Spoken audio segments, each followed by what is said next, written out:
Hello class, अध्याय number 14 अर्धचालक electronic की युक्तियां, पदार्थ और सरल परिपथ। ये हमारा अध्याय है। हम लोग शुरू कर रहे हैं इस अध्याय को आज। आई एम उज्ज्वल सर, आप सबका स्वागत करता हूं मेरे इस वीडियोज में। चलिए सबसे पहले हम लोग स्टार्ट करेंगे, वो है 14.1 जिसका नाम है भूमिका। इंट्रोडक्शन कुछ लेंगे, यहां से हम लोग कुछ इंट्रोडक्शन लेंगे। देखिए बच्चों, इस चैप्टर का भूमिका इंट्रोडक्शन क्या है? अर्धचालक इलेक्ट्रॉनिकी। ठीक है, क्या कि बच्चों हमारी जो विज्ञान है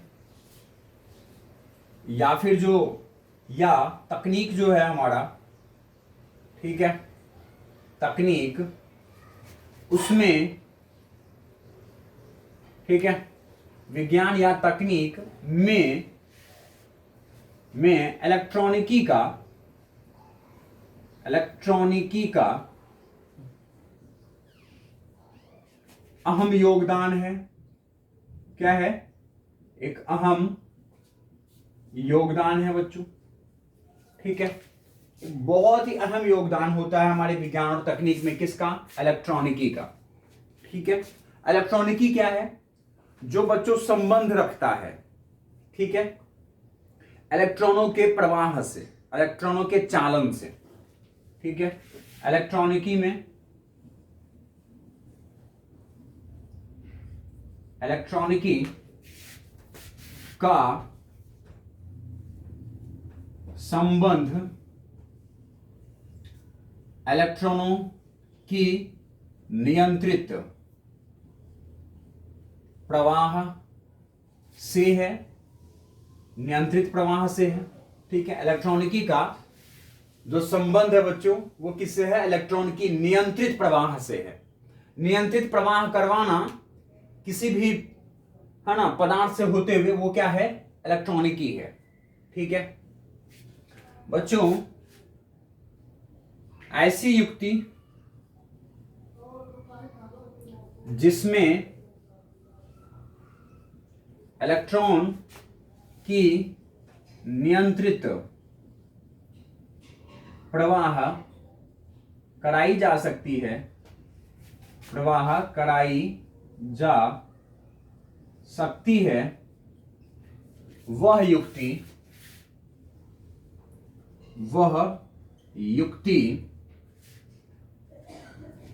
इलेक्ट्रॉनिक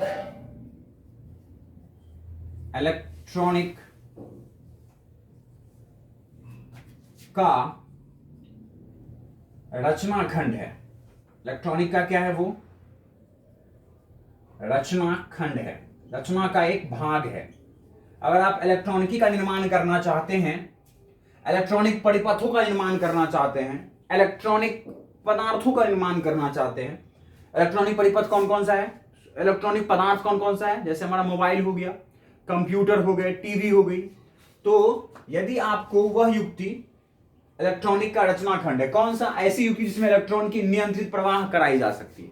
ऐसी बहुत सारी युक्तियां जिसमें इलेक्ट्रॉन की नियंत्रित प्रवाह कराई जा सके, वह युक्ति इलेक्ट्रॉनिक का रचनाखंड है। वो इलेक्ट्रॉनिक पदार्थों का, भाई इलेक्ट्रॉनिक पदार्थों का, ठीक है, का क्या है? वो एक रचनाखंड है बच्चों, रचना का एक भाग है।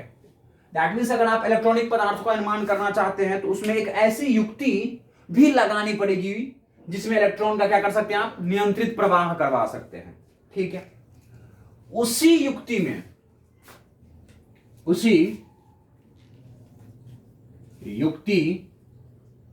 में निर्वात नलिका आती है। क्या आती है बच्चों?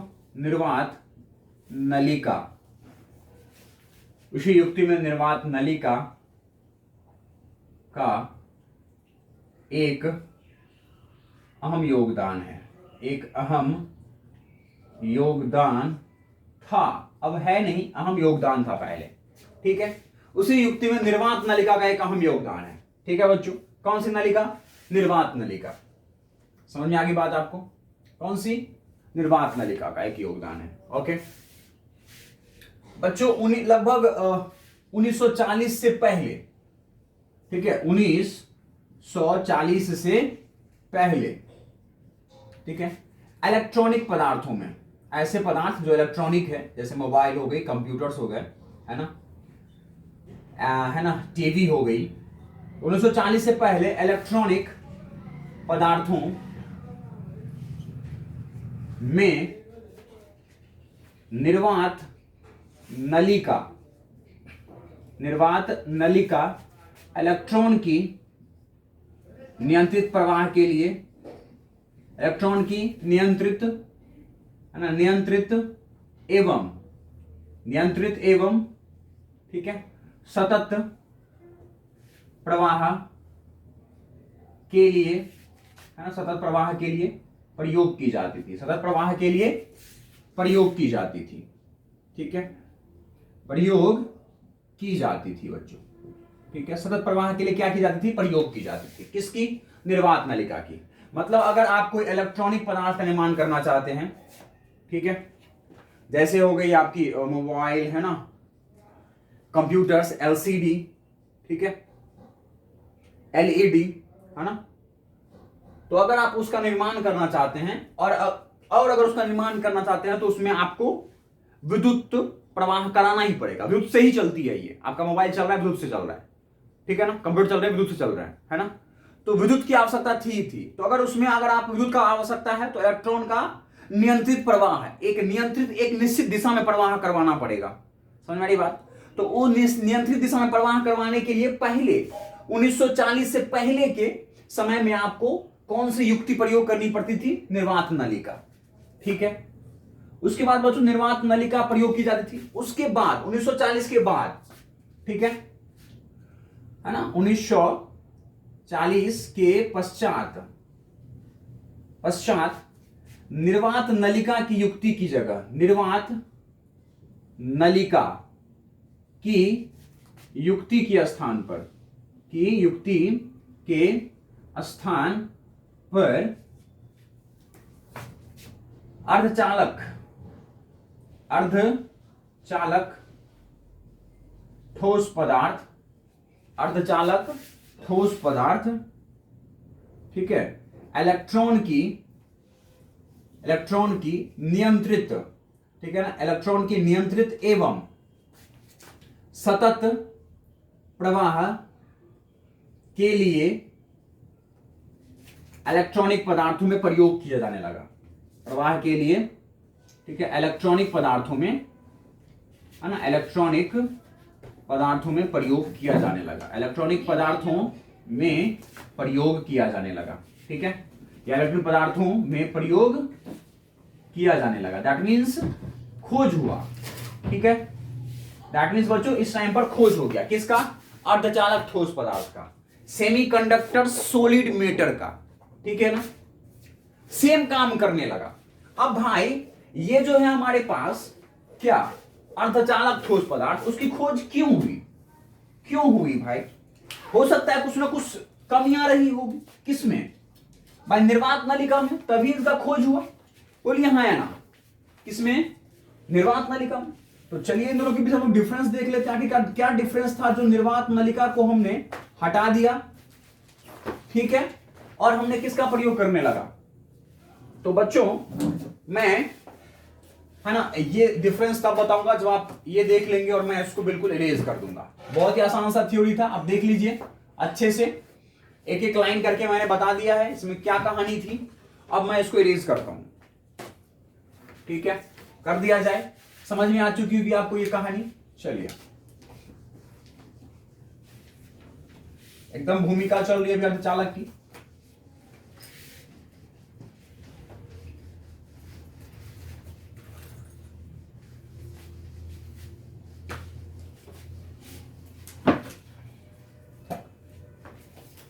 अब देखिए बच्चों,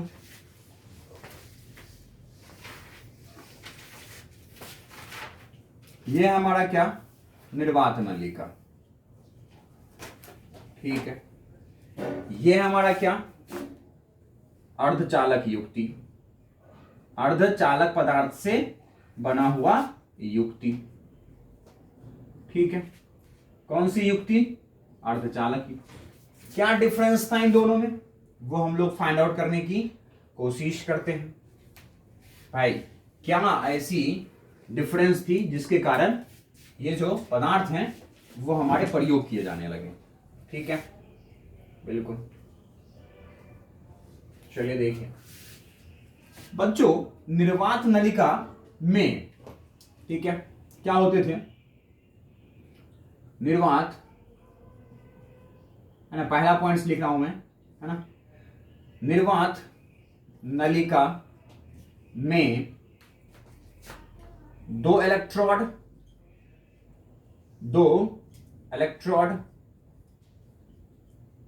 ठीक है, दो इलेक्ट्रोड, कैथोड एवं एनोड, कैथोड एवं एनोड, है ना। निर्वात नलिका में दो इलेक्ट्रोड एवं एक निर्वात से पूर्ण नलिका होती थी। निर्वात से पूर्ण क्या होता था, नलिका से बनी होती थी। निर्वात नलिका नाम ही इसीलिए पड़ा क्योंकि वो एक निर्वात नलिका थी और उसमें दो इलेक्ट्रोड प्रयोग किए जाते थे, कैथोड और एनोड। ठीक है बच्चों, कैथोड, है ना, इसी में मैं लिख रहा हूं क्या कि कैथोड को गर्म करके, ठीक है, तापायनिक इलेक्ट्रॉन का उत्सर्जन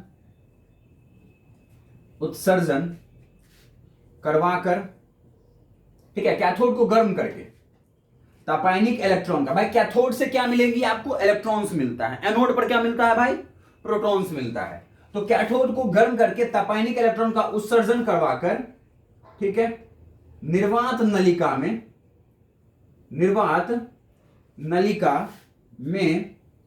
ठीक है, इलेक्ट्रॉन का नियंत्रित, है ना, नियंत्रित एवं एक निश्चित दिशा में उसकी प्रवाह कराई जाती थी।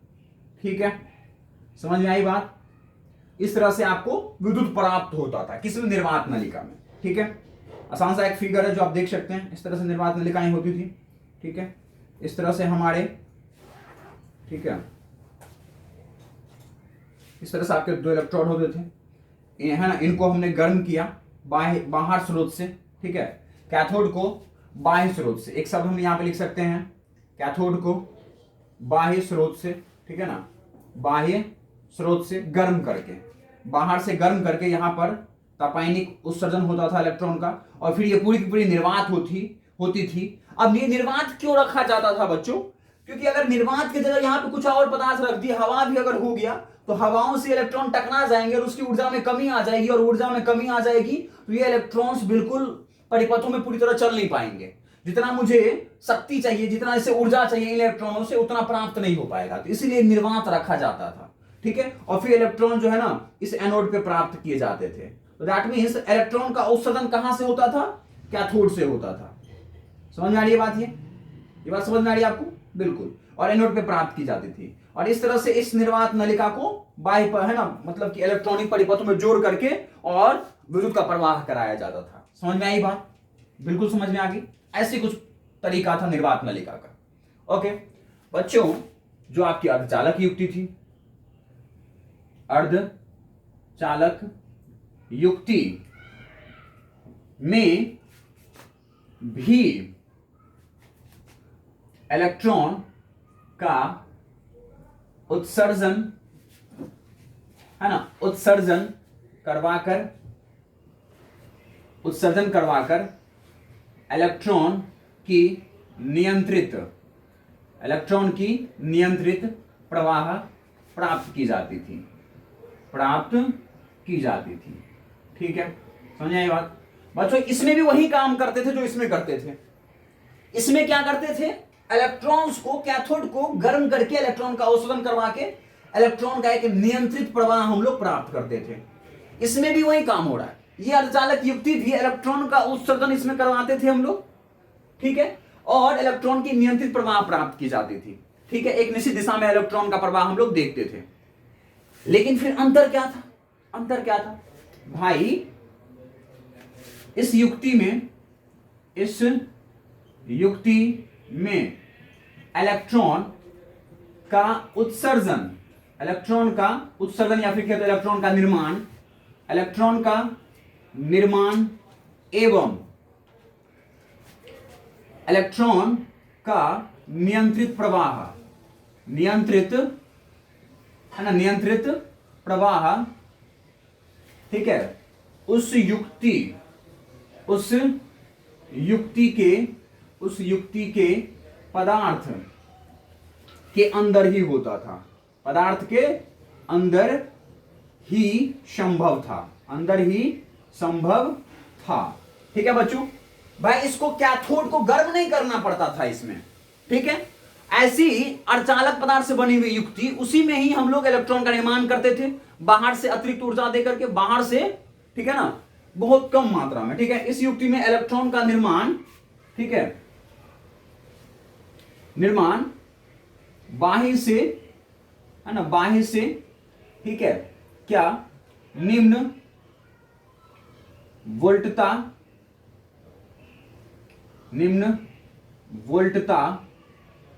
ठीक है, निम्न वोल्टता का प्रयोग कर, ठीक है, प्रयोग कर। इस युक्ति में इलेक्ट्रॉन का निर्माण बाह्य से निम्न वोल्टता का प्रयोग कर, ठीक है, बाह्य में निर्माण बाह्य से निम्न वोल्टता का प्रयोग करते थे, प्रयोग कर ठीक है, प्रयोग करते थे, निर्माण करते थे, ठीक है, एवं, ठीक है, एवं इलेक्ट्रॉन का नियंत्रित प्रवाह उस युक्ति के पदार्थ के अंदर ही संभव था, ठीक है बच्चों। बाहर से बहुत ही कम वोल्टता प्रयोग करनी पड़ती थी यहां पर इलेक्ट्रॉन का निर्माण करने के लिए, वो चालक पदार्थ के अंदर ही होता था। यहां पे कैथोड पर निर्माण होती थी इलेक्ट्रॉन का, समझ रहे क्या बात? ये पूरी की पूरी अंदर में सारे इलेक्ट्रॉन का निर्माण नहीं हो रहा था, ये तो निर्वात था भाई। कैथोड को गर्म करके वहां से इलेक्ट्रॉन का उत्सर्जन होता था। इसमें ऐसा नहीं था। जिस पदार्थ का आपने उस युक्ति बना रखा है, जैसे निर्वात नलिका जैसा अगर यहाँ पे युक्ति बना रखा है आपने, तो उस पदार्थ के अंदर इलेक्ट्रॉन का निर्माण होता था और उसी पदार्थ के अंदर इलेक्ट्रॉन का नियंत्रित प्रवाह प्राप्त की जाती थी, एक निश्चित दिशा में उसकी प्रवाह प्राप्त की जाती थी। समझ में आई बात? समझ में आई क्या बात? बिल्कुल आ गई, बिल्कुल भाई। इसमें जो है इस तरह से कैथोड को गर्म नहीं करना पड़ता था और न ही निर्वात नलिका बनानी पड़ती थी, ठीक है। इस युक्ति में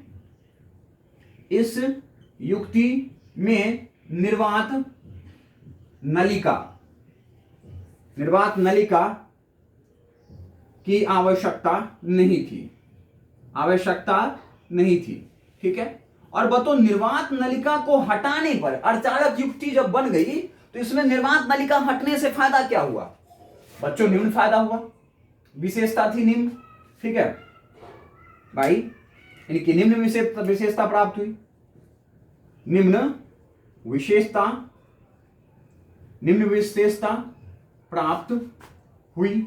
ऐसा करने से, ये अर्धचालक पदार्थ का युक्ति बनाने से निम्न विशेषता जो है ना प्राप्त हुई। क्या हुई?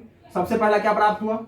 ठीक है, निम्न वोल्टता पर, ठीक है, निम्न वोल्टता पर इस युक्ति का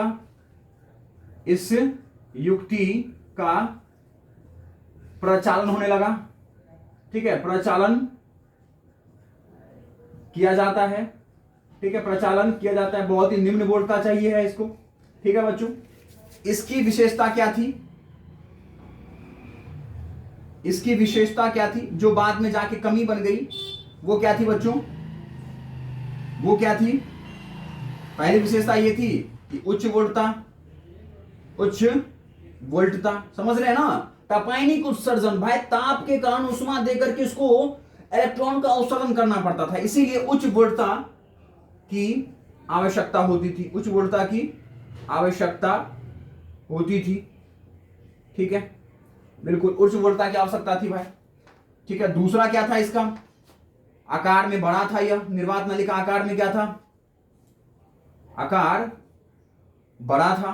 ठीक है, आकार बड़ा था, लेकिन यह बच्चों क्या हो गया, अर्धचालक पदार्थ जो है वो बहुत ही छोटे साइज का, एकदम माइक्रो और नैनो साइज का होकर के भी वही काम करता था जो निर्वात नलिका करती थी। ठीक है, ये माइक्रो साइज का, नैनो साइज का होकर के भी उतने ही इलेक्ट्रॉन प्राप्त कर लिए जाते थे, उतना ही विद्युत ऊर्जा प्राप्त कर ली जाती थी जितना ये बड़ा होकर के बड़ा साइज देता था हमारा। समझाइए क्या बात, यहां पे कैथोड को बहुत बड़ा निर्माण करना पड़ता था, बट यहां पे बहुत छोटा साइज का अर्धचालक पदार्थ ही अधिक इलेक्ट्रॉन का निर्माण करने लगा, अधिक है ना विद्युत ऊर्जा का निर्माण करने लगा। समझ में आई क्या बात, बिल्कुल। तो इसीलिए हम कह सकते हैं कि यह आकार में छोटा था, आकार में क्या था, छोटा था। समझ में आई क्या बात, यह आकार में क्या था, छोटा था। ठीक है, यस, यह आकार में क्या था, छोटा है ना, यह आकार में क्या है, छोटा, आकार में छोटा है, बट यह आकार में बड़ा था। ठीक है, तीसरा क्या थी, अधिक शक्ति का उपभोग करता था ये, अधिक शक्ति का उपभोग भी करता था ये, अधिक शक्ति चाहिए इसको। लेकिन ये क्या था, कम वोल्टता ले रहा है तो कम शक्ति का उपभोग कर रहा है, इसी का उल्टा लिख सकते हैं, है ना, कम शक्ति का उपभोग। जो भी आप एक में लिख रहे हैं वही इसकी उल्टी बात थी इसमें। ठीक है, समझ आ रही क्या बात, बिल्कुल भाई। चौथा बात क्या था कि इसकी बताओ जीवन काल जो थी, इसका जीवन काल अल्प एवं विश्वसनीयता, ठीक है, विश्वसनीयता जो है इसकी कम थी। ठीक है बच्चों, ये पदार्थ अधिक काम करने लगा, ठीक है ना, तो इसकी जीवन काल जो है बच्चों इसका लंबा था, यह भी इसमें प्राप्त हो गया। जीवन काल लंबा एवं विश्वसनीयता जो है ना वो अधिक जीत लिया लोगों का, विश्वसनीयता अधिक था। ठीक है, तो इतनी सारी फायदा होने लगा, ठीक है, निर्वात नलिका की तुलना में, किसमें, अर्धचालक युक्ति में। समझ आए क्या बात, देख लीजिए आप, क्या सब कुछ विजिबल है आपके कैमरे में, बिल्कुल देख लीजिए। इतनी सारी फायदा मिल गई हमको किसमें, अर्धचालक युक्ति में। सेम काम कर रहा था, इसमें भी निर्वात नलिका में इलेक्ट्रॉन का नियंत्रित प्रवाह करवाना था। निर्वात नलिका का प्रयोग इसमें इलेक्ट्रॉनों का निर्माण करने के लिए किया जाता था। यहां पर भी अर्धचालक युक्ति का प्रयोग जो है ना हम लोग इलेक्ट्रॉनों की उत्सर्जन के लिए, इलेक्ट्रॉनों का निर्माण करने के लिए करते हैं। बोलिए हाँ है ना, इलेक्ट्रॉन का नियंत्रित प्रवाह करवाना चाहते हैं, इसमें भी वही काम था। बट अंतर कहां पर था, जीवन लंबा का कम वोल्टता पर प्रयोग होने लगा, आकार में छोटा हो गया, बहुत छोटे छोटे। तभी तो आप देखते थे पहले की टीवी हमारी कितनी बड़ी होती थी, 2 आदमियों से पकड़ना पड़ता था, और अब हमारी एलसीडी आती है, बड़ा पतला, एक आदमी उठा लो कहीं से कहीं के लेके चले जाओ। पहले कंप्यूटर कितने बड़े आते थे, मॉनिटर, है ना, और अब हमारा लैपटॉप स्लिम बनने लगा। किसके कारण, बस इन्हीं सबों के कारण, इन्हीं अर्धचालक युक्तियों के कारण।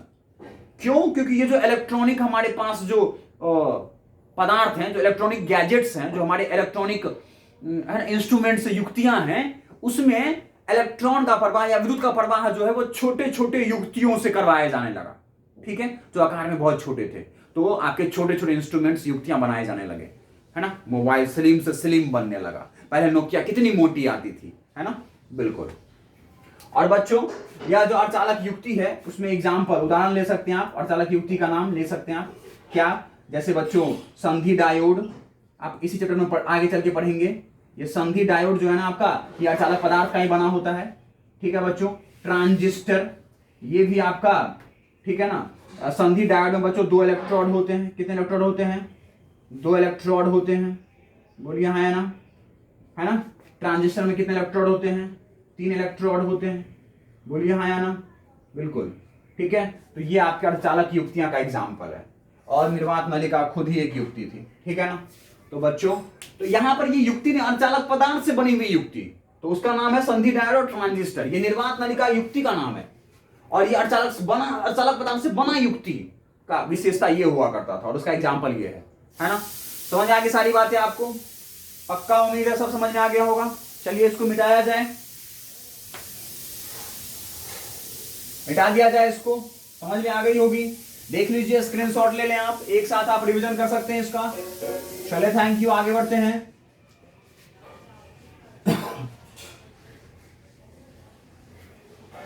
तो दैट मीन्स बच्चों इस अध्याय का नाम ही है क्या? अर्धचालक इलेक्ट्रॉनिकी। मतलब ऐसे विद्युतीय परिपथ जिसमें अर्धचालक पदार्थ का प्रयोग किया लगा। बोलिए हाँ है ना। मतलब इस अध्याय में हमारा पूरा का पूरा ध्यान केंद्रित है ही किस पर? अर्धचालक पदार्थों के बारे में अध्ययन करना, उनसे बनने वाले युक्तियों के बारे में अध्ययन करना और उससे बनने वाले सरल परिपथों के बारे में अध्ययन करना। बोलिए हाँ है ना। बिल्कुल, इसीलिए इस अध्याय का नाम है अर्धचालक इलेक्ट्रॉनिकी। उनसे बनने वाले युक्तियां, उनसे बनने वाले पदार्थ, अर्धचालक पदार्थ कौन कौन से हो सकते हैं, है ना, और उससे बनने वाले सरल परिपथ। कोई दिक्कत? चलिए तो आते हैं बच्चों, और हम लोग हेडलाइन डालते हैं 14.2, जिसका नाम क्या है? जिसका नाम है बच्चों चालक, ठीक है, अर्धचालक एवं विद्युत रोधी, विद्युत रोधी पदार्थों का वर्गीकरण, पदार्थों का वर्गीकरण। ठीक है बच्चों, जितने भी हमारे ठोस पदार्थ हैं वह या तो चालक हो सकते हैं, या तो अर्धचालक हो सकते हैं, या फिर विद्युत रोधी पदार्थ हो सकता है। इन्हीं तीनों में से कुछ हो सकता है। ठीक है, तो विद्युत रोधी ठोस पदार्थों का वर्गीकरण, ठीक है ना, इसमें यह भी कह सकते हैं ठोस पदार्थों का वर्गीकरण। ठीक है ना। चलिए बच्चों कर लेते हैं वर्गीकरण। सबसे पहले वर्गीकरण करेंगे इसका किसके आधार पे? चालकता के आधार पर। ठीक है, चालकता के आधार पर। ठीक है बच्चों, वर्गीकरण किसके आधार पे? मैं इसको पहला पॉइंट्स नाम देता हूं। किसके आधार पे? चालकता के आधार पर। ठीक है, किसके आधार पर? चालकता के आधार पर। ठीक है ना। हमें ज्ञात है बच्चों चालकता, पदार्थ की चालकता, ठीक है, व्युत्क्रमानुपाती होती है पदार्थ के प्रतिरोधकता के, पदार्थ की प्रतिरोधकता के। ठीक है बच्चों, यह बात आपको पता है बड़ा अच्छे से। किसी भी पदार्थ की जो चालकता है वह व्युत्क्रमानुपाती होती है किसकी? प्रतिरोधकता के। यह बात आपको बड़े अच्छे से पता है। तो चालकता के आधार पर ही हम लोग बच्चों वर्गीकरण करने वाले हैं। किसका? चालक का, ठीक है, अर्धचालक का, और किसका? विद्युत रोधी पदार्थ का। ठीक है, विद्युत रोधी पदार्थ, ठीक है, विद्युत रोधी। ठीक है, इनका हम लोग क्या करने वाले हैं? वर्गीकरण करने वाले हैं। ठीक है, देखते हैं वर्गीकरण में क्या प्राप्त होता है। देख लीजिए,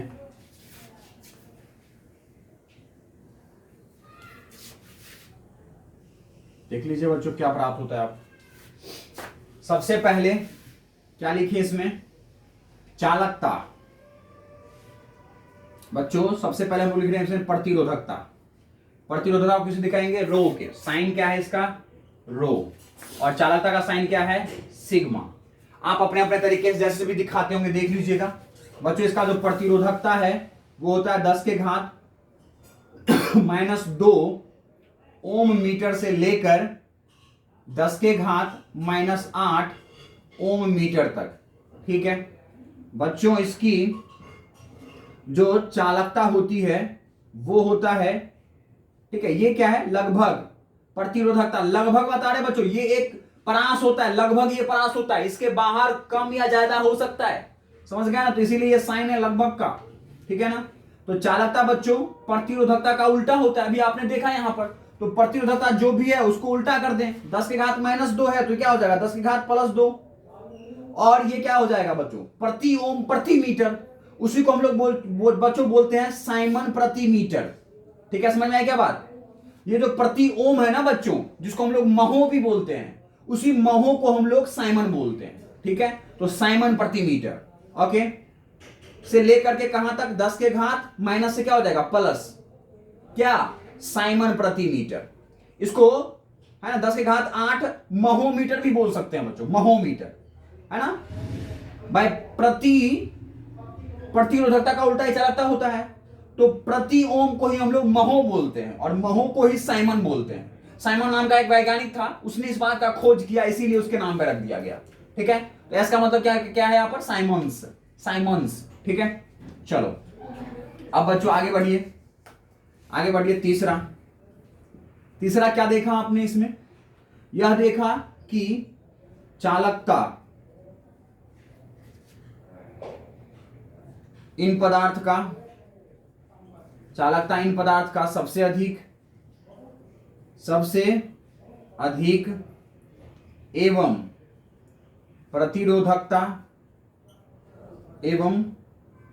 प्रतिरोधकता सबसे कम होता है बच्चों। प्रतिरोधकता सबसे कम होता है, यह बात आप देख रहे हैं, यहां पर देखेंगे वैल्यू से। ठीक है, इन्हीं 3 पॉइंट्स को इधर भी लिख देते हैं। पहला पॉइंट अर्धचालक में क्या आ जाएगा? उसकी प्रतिरोधकता बच्चों कितनी होती है? 10 के घात -5 ओम मीटर से लेके 10 के घात 6 ओम मीटर तक। ठीक है, दूसरा पॉइंट क्या होता है बच्चों? इसकी चालकता जो है वो 10, इसी का उल्टा कर दीजिए, क्या हो जाएगा? 10 के घात 5, ठीक है, साइमन्स प्रति मीटर से लेकर के 10 के घात -6 साइमन्स प्रति मीटर तक। ठीक है, तीसरा क्या हो जाएगा बच्चों? इसका चालकता, ठीक है, चालकता धातु से। बच्चों इस चालक को और हम क्या कह सकते हैं? चालक के बदले क्या लिख सकते हैं? धातु, है ना। इसको जिसका जो चालक है वही धातु है ना। तो चालकता धातु से कम एवं प्रतिरोधकता चालक से, ठीक है, चालक से अधिक होता है। क्योंकि बच्चों ये जो अर्धचालक है ना, उसका गुण जो है वह विद्युत रोधी और चालक के, धातु के बीच में होता है। ठीक है ना, समझ में आ रही बात? तो इसीलिए यह बात हम कह सकते हैं। ठीक है, चलिए 3 पॉइंट्स में लिख दीजिए। पहला पॉइंट क्या? प्रतिरोधकता। इसका प्रतिरोधकता क्या होगा बच्चों? 10 के घात, है ना, 10 के घात 11 ओम मीटर से लेकर 10 के घात 19 ओम मीटर तक होता है। ठीक है, पहला पॉइंट। दूसरा पॉइंट इसका चालकता क्या होता है? 10 के घात -11 साइमन्स प्रति मीटर से लेकर के 10 के घात -19 साइमन्स प्रति मीटर तक होता है। ठीक है, देख लीजिए आप, चालकता कितना कम होता है, प्रतिरोधकता कितना अधिक होता है। दैट मीन्स कहे तो, है ना, चालकता, ठीक है, चालकता सबसे कम एवं प्रतिरोधकता सबसे अधिक एवं प्रतिरोधकता सबसे अधिक होता है। ठीक है, सबसे अधिक होता है, प्रतिरोधकता सबसे अधिक होता है, सबसे अधिक प्रतिरोध करता है ये। ठीक है ना, चलिए दैट मीन्स चौथा पॉइंट्स क्या लिखे? तीनों पॉइंट्स आप समझ गए होंगे बिल्कुल। चौथा पॉइंट्स क्या है बच्चों? है ना, इन पदार्थ में, ठीक है, क्योंकि आपने ऊपर चालक लिख रखा है तो आप लिख सकते हैं स्वतंत्र इलेक्ट्रॉन, ठीक है, सबसे अधिक संख्या में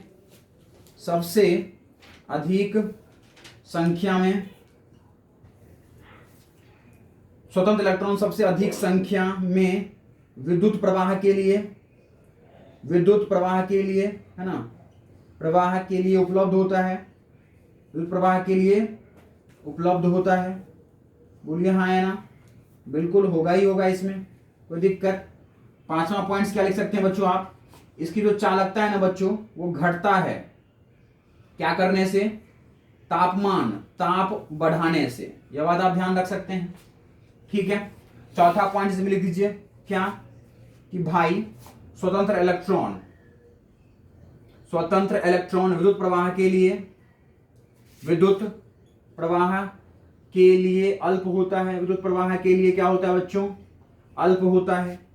ठीक है, बड़ा ही कम मात्रा में होता है इसमें। ठीक है, चालक से कम होता है। पांचवा पॉइंट क्या कह सकते हैं? कि इसकी जो चालकता है ना बच्चों, वो बढ़ता है क्या करने से? ताप को बढ़ाने से। ठीक है, ये बात आप ध्यान रख सकते हैं। बहुत ही बड़ा एक कंसर्न है आपके लिए, बहुत ही बड़ा पॉइंट सही है। बहुत ही ज्यादा जो है ना, आप इस पॉइंट्स में दिक्कतें होती है आपको, क्योंकि वो ताप बढ़ाएंगे ना तो चालक में इतने इलेक्ट्रॉन्स फ्री हो जाएंगे कि आपस में टकराने लगेंगे, प्रतिरोधकता बढ़ जाएगी, चालकता कम हो जाएगा। समझने बात? और इसमें तो बहुत कम है, तो अधिक मात्रा में और इलेक्ट्रॉन्स फ्री होंगे तो चालकता बढ़ेगा ना।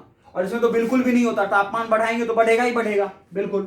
चलिए इसमें आ जाइए, इसमें क्या होता है, स्वतंत्र इलेक्ट्रॉन, ठीक है, स्वतंत्र इलेक्ट्रॉन की संख्या लगभग शून्य होती है, लगभग शून्य होती है, ठीक है बच्चों, लगभग ना के बराबर होती है। ओके, पांचवा पॉइंट आप यही कह सकते हैं कि चालकता इसकी भी बढ़ती है, चालकता बिल्कुल नहीं होता तो तापमान बढ़ाएंगे तो इलेक्ट्रॉन्स फ्री होगा, तो चालकता बढ़ेगी, बोलिए हाँ या ना। तो ये बच्चों 5 पॉइंट्सों में मैंने आपको डिफरेंस बता दिया, किसका, चालक धातु का, अर्धचालक का और विद्युतरोधी पदार्थ का। ध्यान से देख लीजिए आप, ठीक है, और आप इसको स्क्रीनशॉट ले लीजिए, अच्छा रहेगा, आप इसको रिवीजन कर सकते हैं, देख लीजिए। क्या मिटा दिए जाएं, मिटा दिए जाएं। ओके, क्या आप बोर हो चुके हैं, क्या पढ़ते पढ़ते आप हताश हो चुके हैं, क्या आप अपने समस्याओं से परेशान हैं, क्या आपको अपना जीवन कष्टकारी लग रहा है, क्या आप घर वालों के बार बार कहे जाने पर सुदामा क्या आप परेशान हैं, क्या घर वालों ने आपको बार बार कह कह के परेशान कर दिया है कि बेटे तेरा एग्जाम है, पढ़ाई कर लो, पढ़ाई कर लो। जब देखो तब कोई ना कोई टोक के जाता है, हमसे छोटा भी हमको ज्ञान देके जाता है ना। अरे भैया एग्जाम छे ना काई, पढ़ लियो, है ना, अरे पढ़ लो भाई, पढ़ लो, है ना। हमारे बूढ़े दादाजी जो घर में होंगे वो भी राय देते होंगे, अरे बेटो तुम पढ़ाई नहीं कर रहे हो, तेरा एग्जाम है भाई थोड़े दिन के बाद, है ना। चलो तो भाई, है ना, जो देखो वो जो है हमें सलाह देके जाता है, क्या करना चाहिए, पढ़ना चाहिए, चाहे वो दादाजी अपने जीवन में कभी पेन कॉपी उठाए नहीं हो, है ना। तो बच्चों यह इसलिए है क्योंकि अभी आपका टाइम है, जिनका टाइम निकल गया वो बेचारे अफसोस ही कर सकते हैं, और क्या कर सकते हैं। अब मैं कुछ नहीं कर पाया अपने जीवन में तो मैं क्या कर सकता हूं, अफसोस ही कर सकता हूं, उससे मैं आपको आगाह कर सकता हूं, बोल सकता हूं, है ना। मैंने भी कुछ गलतियां किया होगा जीवन में, ऐसा थोड़ी है कि मैंने नहीं किया होगा, मैं 30 मार खान हूं, ऐसा तो नहीं है ना भाई, समझ रहे ना बात। तो आपको बिल्कुल दूसरा बता ही सकता है, कह ही सकता है, आप भी जब बूढ़ोगे आप भी दूसरों को कहोगे। आप बूढ़े क्या भाई, अभी तुम देख लो ना, अपने से छोटे भाई को 3 थप्पड़ लगाते हो, चल जा बैठ के पड़ जा, चाहे तुम क्यों ना बैठ के मस्ती कर रहे हो, है ना, ऐसे ही होता है। चलो, जीवन जितनी बार मिले बस दादा का फटकार मिले। देखो देखो आ जाओ भाई, ये वर्गीकरण कर दिया आपने, कर दिया। चलो बच्चों, तो हमने देखा कि हम यहां पर किसका अध्ययन करेंगे, अब पूरा का पूरा अध्याय हमारा कहां पर पहुंच रहा है, अर्धचालक युक्तियों पर, अर्धचालक युक्तियों पर।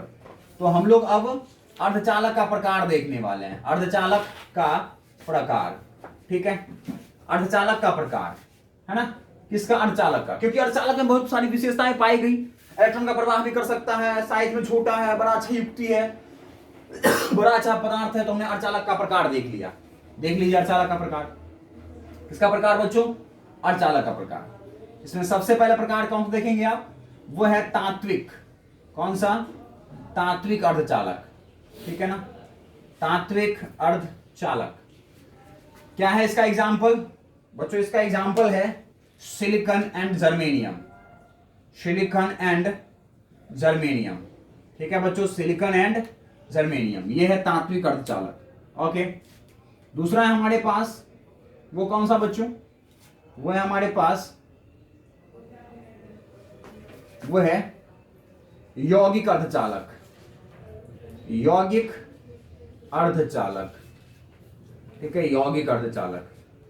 ओके, कंपाउंड सेमीकंडक्टर, कौन सा वाला भैया, कंपाउंड सेमीकंडक्टर, ठीक है ना, कंपाउंड सेमीकंडक्टर, ठीक है।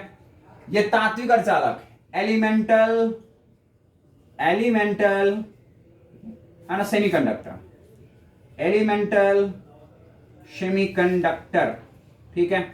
चलिए, इसके बच्चों सबसे पहला अकार्बनिक, कौन सा वाला, अकार्बनिक अर्धचालक। क्या है इसके एग्जाम्पल, इसके एग्जाम्पल है बच्चों cadmium, cadmium sulphide, cadmium sulphide CdS, ठीक है। दूसरा एग्जांपल है बच्चों gallium arsenide, gallium arsenide GaAs, ठीक है बच्चों। तीसरा एग्जांपल है इसके कैडमियम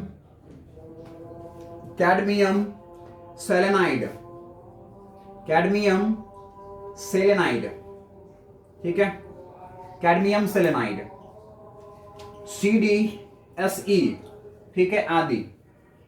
ओके, ये हमारे एग्जांपल है बच्चों किसके, अकार्बनिक के। दूसरा कार्बनिक अर्धचालक, कार्बन से बना हुआ, ठीक है ना, कार्बन शामिल होते हैं उसमें। वो एग्जांपल क्या क्या है बच्चों, कार्बनिक अर्धचालक क्या क्या है, ठीक है बच्चों। यहां पर आपने तात्विक अर्धचालक का एग्जांपल देख लिया, आपने यहां पर यौगिक अर्धचालक में ये 3 प्रकार के थे हमारे पास, अकार्बनिक, दूसरा कौन सा, कार्बनिक, है ना, कार्बनिक। तो वो हमारे कौन से हो सकते हैं बच्चों, ये है एंथ्रासीन, क्या है, एंथ्रासीन, ठीक है। उसके बाद मादित जिसको हम लोग डोप्ड कहते हैं बच्चों, डोपिंग किया हुआ, कुछ अशुद्धियां मिलाया हुआ, ठीक है, मादित थाइलोसियानीस,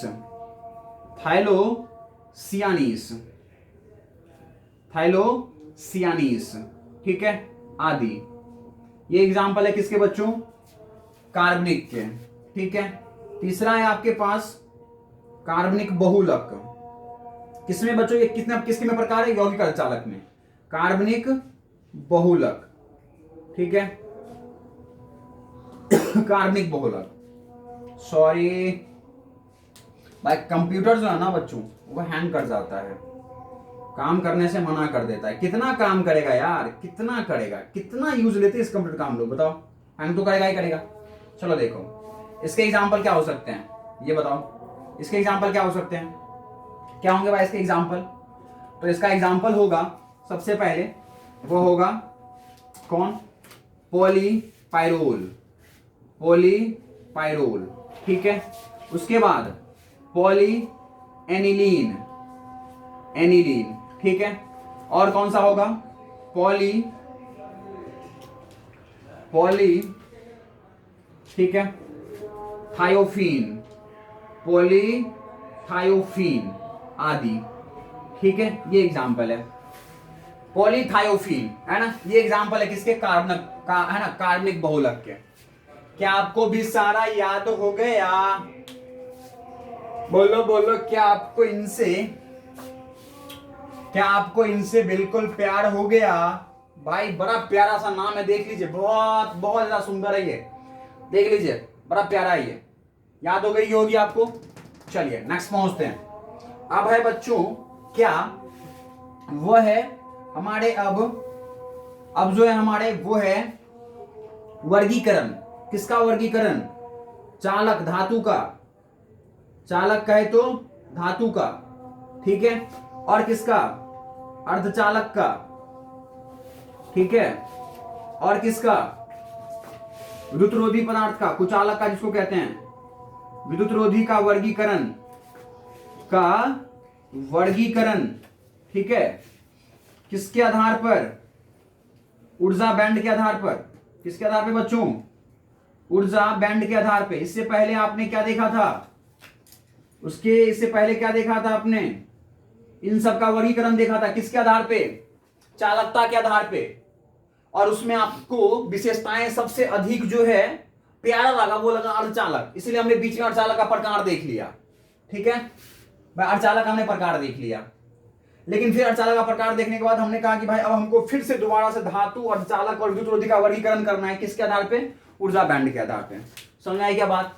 तो ये सारा आप जल्दी से फटाफट इसका स्क्रीनशॉट ले ले ताकि मैं इसको मिटा सकूं। देख लीजिए, मिटा दूं मैं, बोलो मिटा दूं, ओके चलिए मिटाते हैं। दुनिया में कितना गम है, मेरा गम कितना कम है, लोगों का गम देखा तो मैं अपना गम भूल गया। चलिए आ जाइए भाई, किसके आधार पे, किसके आधार पे करना है आपको? ऊर्जा बैंड के आधार पे, ठीक है, ऊर्जा बैंड के आधार पर, ठीक है, ऊर्जा बैंड के आधार पर क्या करना है आपको? वर्गीकरण करना है, ठीक है ना? किसके आधार पे बच्चों? ऊर्जा बैंड के आधार पे, ठीक है। बड़ा ही प्यारा सा टॉपिक है, ठीक है। आज के क्लास का बहुत ही लंबा क्लास ले रहा हूं मैं, प्लीज सॉरी, माफ करना भाई, ठीक है ना। हम चाहते हैं कि आपका फायदा हो जाए, ठीक है। आप सबसे आग्रह है, जो भी मेरे इस वीडियोस को देख रहे हैं बच्चों, किसी भी चीज को करने के लिए जुनून, जुनून मैं बता रहा हूं, self motivation and self dedication, समर्पण अति आवश्यक है, ठीक है। मैं जो आपके लिए प्यारा सा वीडियो बना रहा हूं, इसको मुझे करने के लिए और बनाने के लिए बहुत ही आत्मसमर्पण की आवश्यकता पड़ी थी, तब जाके यह आपका वीडियोज आपके सामने आ रहा है और आपको देख करके बड़ा आनंद आ रहा है ना, बड़ा प्यार आ रहा है भाई इन सब थ्योरियों को देख करके। तो भाई मैं बता रहा हूं, इसके पीछे बहुत ज्यादा बहुत ज्यादा बहुत ज्यादा मेहनत है, ठीक है। मैंने बड़ा मेहनत किया तब जाके ये तैयार हुआ है, ठीक है।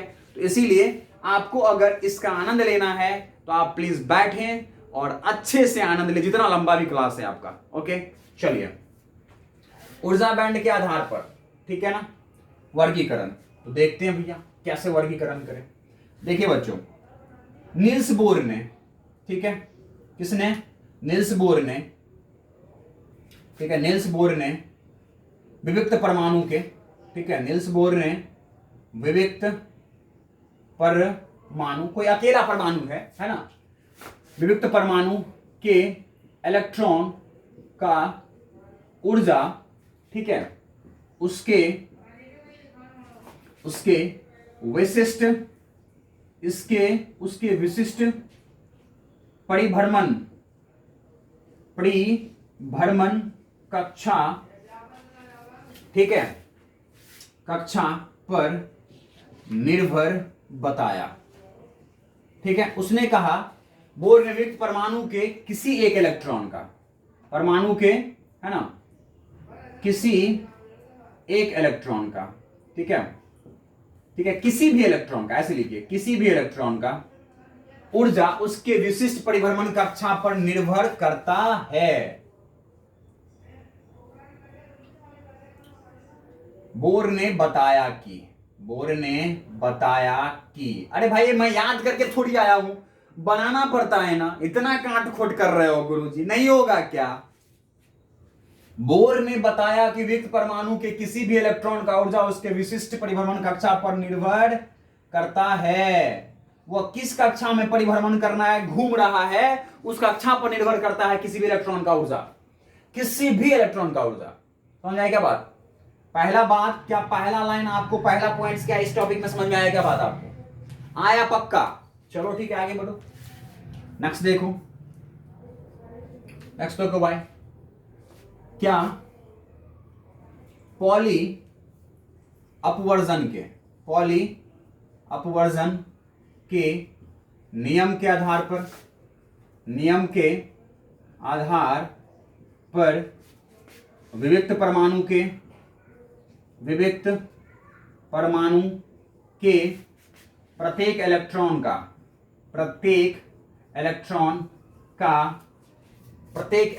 का ऊर्जा विशिष्ट एवं भिन्न भिन्न होता है। विशिष्ट होता है भाई, अलग होती है, उसकी अलग ही पहचान होती है, ठीक है। विशिष्ट एवं भिन्न भिन्न होता है, ठीक है, भिन्न भिन्न होता है, ठीक है। समझ में आई क्या बात? और किस पे निर्भर करती है? उसके परिभ्रमण कक्षा पे निर्भर करती है, ठीक है। और अपवर्जन के नियम के आधार पर विविक्त परमाणु के प्रत्येक इलेक्ट्रॉन का, हर एक इलेक्ट्रॉन का अपना खुद का एक ऊर्जा होता है और सभी इलेक्ट्रॉनों का ऊर्जा एक दूसरे से भिन्न भिन्न होता है। ये बात समझ में आ गई? क्या बात आपको आ गई? चलो इसी पॉइंट्स पे आ जाओ, आ जाए, चलो। माना कोई विविक्त परमाणु,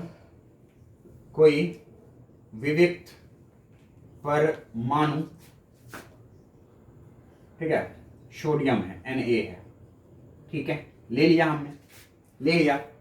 इसके पास नाभिक है, ये क्या है बच्चों, नाभिक है, ठीक है, कोई दिक्कत नहीं।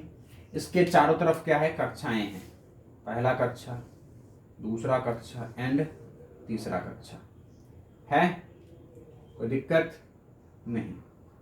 ये कौन सा परमाणु का लिया है हमने, कौन सा परमाणु का लिया बच्चों, Na परमाणु, सोडियम परमाणु लिया है, ठीक है। इसका अगर इलेक्ट्रॉनिक कॉन्फ़िगरेशन करोगे तो कितना इलेक्ट्रॉन्स होते हैं इसके पास, 11। अगर तुम कक्षा का बंटवारा करोगे, ये आपके पास नाभिक है तो भाई इसमें 2 इलेक्ट्रॉन हो जाएंगे, ठीक है। इसमें कितने हो जाएंगे, 2 3 4 5 6 7 और 8, और 8 और 2 10, तो इसमें कितने बचेंगे, 1 इलेक्ट्रॉन्स। बोलिए हाँ है ना, होगा, पक्का होगा, बोलो। तो आप देख रहे हो कि इसमें जितने भी इलेक्ट्रॉन्स हैं उसके खुद का एक अलग अलग ऊर्जा होगा, एक अलग अलग विशिष्ट ऊर्जा होगा, कोई दिक्कत नहीं होना चाहिए। चलिए मैं इसके बाद लिख रहा हूं, प्रत्येक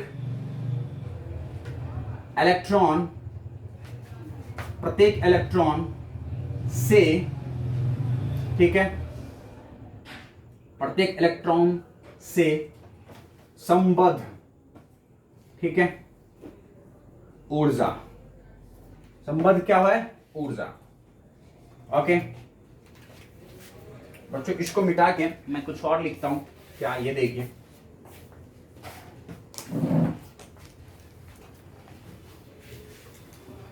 क्या वो देखिए,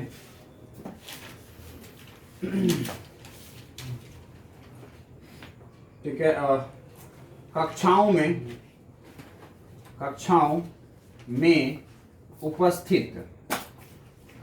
उपस्थित प्रत्येक इलेक्ट्रॉन का ऊर्जा भिन्न, ठीक है, होता है, ठीक है, ओके। कक्षाओं में उपस्थित प्रत्येक इलेक्ट्रॉन का ऊर्जा भिन्न भिन्न होता है, अर्थात ठीक है, क्या कि प्रत्येक कक्षा के इलेक्ट्रॉन्स विभिन्न ऊर्जा रखता है, ठीक है, कोई दिक्कत नहीं, ठीक है, ओके। यह इलेक्ट्रॉन का ऊर्जा एक ऊर्जा स्तर, ठीक है, एक ऊर्जा स्तर का निर्माण करता है, एक ऊर्जा स्तर का क्या करता है, निर्माण करता है, ठीक है बच्चों। यह इलेक्ट्रॉन जो है, यह इलेक्ट्रॉन का ऊर्जा एक ऊर्जा स्तर का निर्माण करता है। किसका निर्माण करता है, ऊर्जा स्तर का।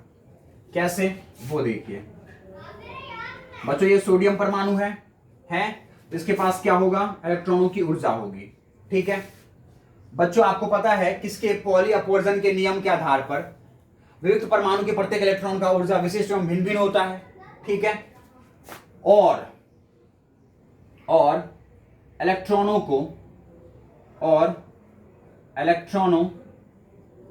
को उसके ऊर्जा के, ठीक है, ऊर्जा के निम्नता से उच्चता की ओर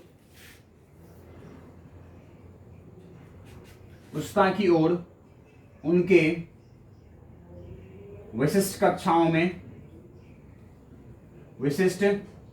कक्षाओं में रखे जाते हैं, ठीक है बच्चों, कोई दिक्कत। बाय निम्नता से उच्चता की ओर विशिष्ट कक्षाओं में रखे जाते हैं। सबसे कम जिस इलेक्ट्रॉन का ऊर्जा है उसको सबसे पहले वाले कक्षा में रखा जाएगा, तो दैट मींस उसका कुछ एक अलग ऊर्जा का एक स्तर हो जाएगा। बाय इसका जो लेवल है, मेरा जो लेवल है वो है 1 लाख का, मेरा जो स्तर है वो है 1 लाख का, समझाई बात। हमसे कोई ऊपर होगा, हमसे कोई ऊपर होगा, है ना। तो इस तरह से इस कक्षा में जो इलेक्ट्रॉन्स हैं उसका एक स्तर होगा, एक ऊर्जा का स्तर होगा, एक ऊर्जा का कक्षा होगा, ठीक है। तो इस पर हम लोग किसको दिखा रहे हैं बच्चों, इलेक्ट्रॉनों की ऊर्जा स्तर, ठीक है बच्चों। सबसे पहले अगर आप इस 11 इलेक्ट्रॉन का इलेक्ट्रॉनिक विन्यास करो तो क्या होगा, 1s2। ये वाला कक्षा कौन सा है बच्चों, 1s2। ये वाला कक्षा कौन सा है, 2s2, sorry 2s2 and 2p6। और ये कौन सा है बच्चों, 3s1 है या नहीं है, है ना। 1s2, 2s2, 2p6 और 3s1, यही है। बोलिए कोई दिक्कत। तो बच्चों सबसे पहले इलेक्ट्रॉन को किसमें रखा जाएगा, s वाले कक्षा में। तो दैट मींस 1s का ऊर्जा कुछ और होगा। इसमें कितने इलेक्ट्रॉन रखे जाएंगे भाई, 2 इलेक्ट्रॉन। तो इन 2 इलेक्ट्रॉनों को सबसे पहले कक्षा में इसलिए 1s ऑर्बिटल में 1s कक्षक में इसलिए रखा गया है क्योंकि उसके ऊर्जा कुछ भिन्न है, सबसे निम्नतम है। बोलिए हाँ है ना, ठीक है।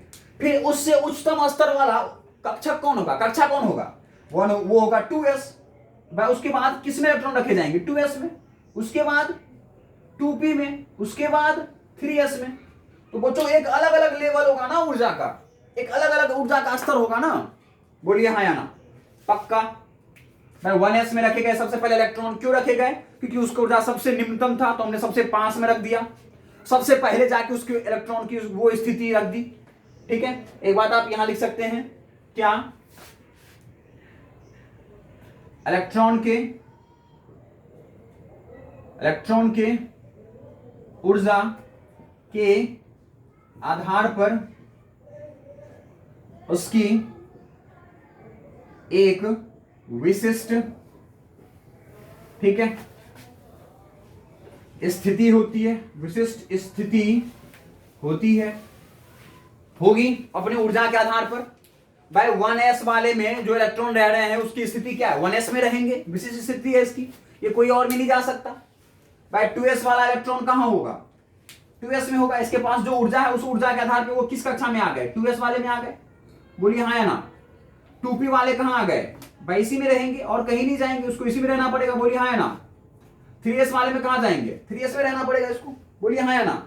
तो बिल्कुल एक अलग अलग विशिष्ट स्थिति होगी उसकी, होगा। आपको हाइजेनबर्ग का सिद्धांत पता है, किसी के पास ऊर्जा है तो ऊर्जा के अनुसार से उसकी स्थिति भी होगी, उसकी संवेग होगी। हाँ एक साथ पता लगाया जाना संभव नहीं है, बट अगर कोई ऊर्जा वाला कोई जो है ना कण है तो उसकी एक स्थिति होगी और उसकी एक कुछ संवेग होगी, तो उसकी एक विशिष्ट स्थिति होगी। बोलिए हाँ है ना। तो ये एक अलग अलग ऊर्जा स्तर का निर्माण करेगा।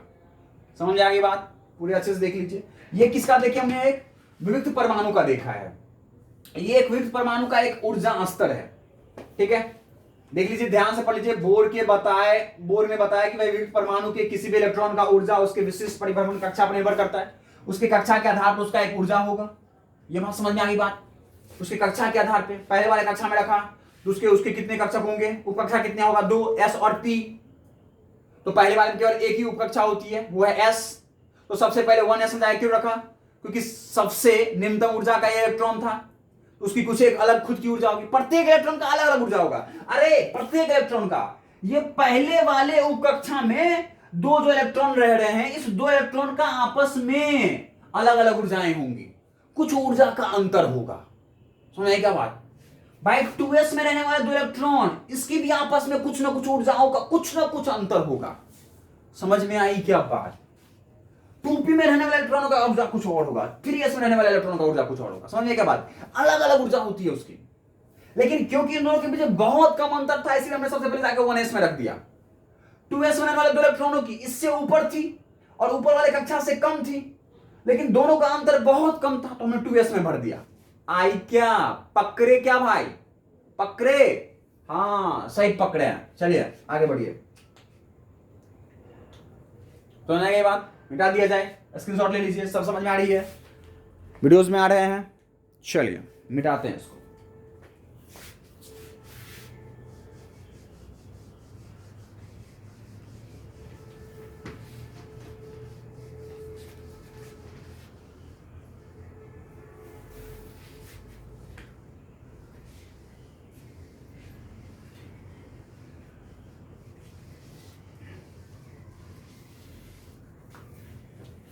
अब हम लोग बच्चों दूसरी स्थिति की बात करते हैं। इसकी स्थिति की बात करते हैं। दूसरी स्थिति क्या है ना, दूसरा पॉइंट में देखिए, जब दो विविक्त परमाणु पास पास लाए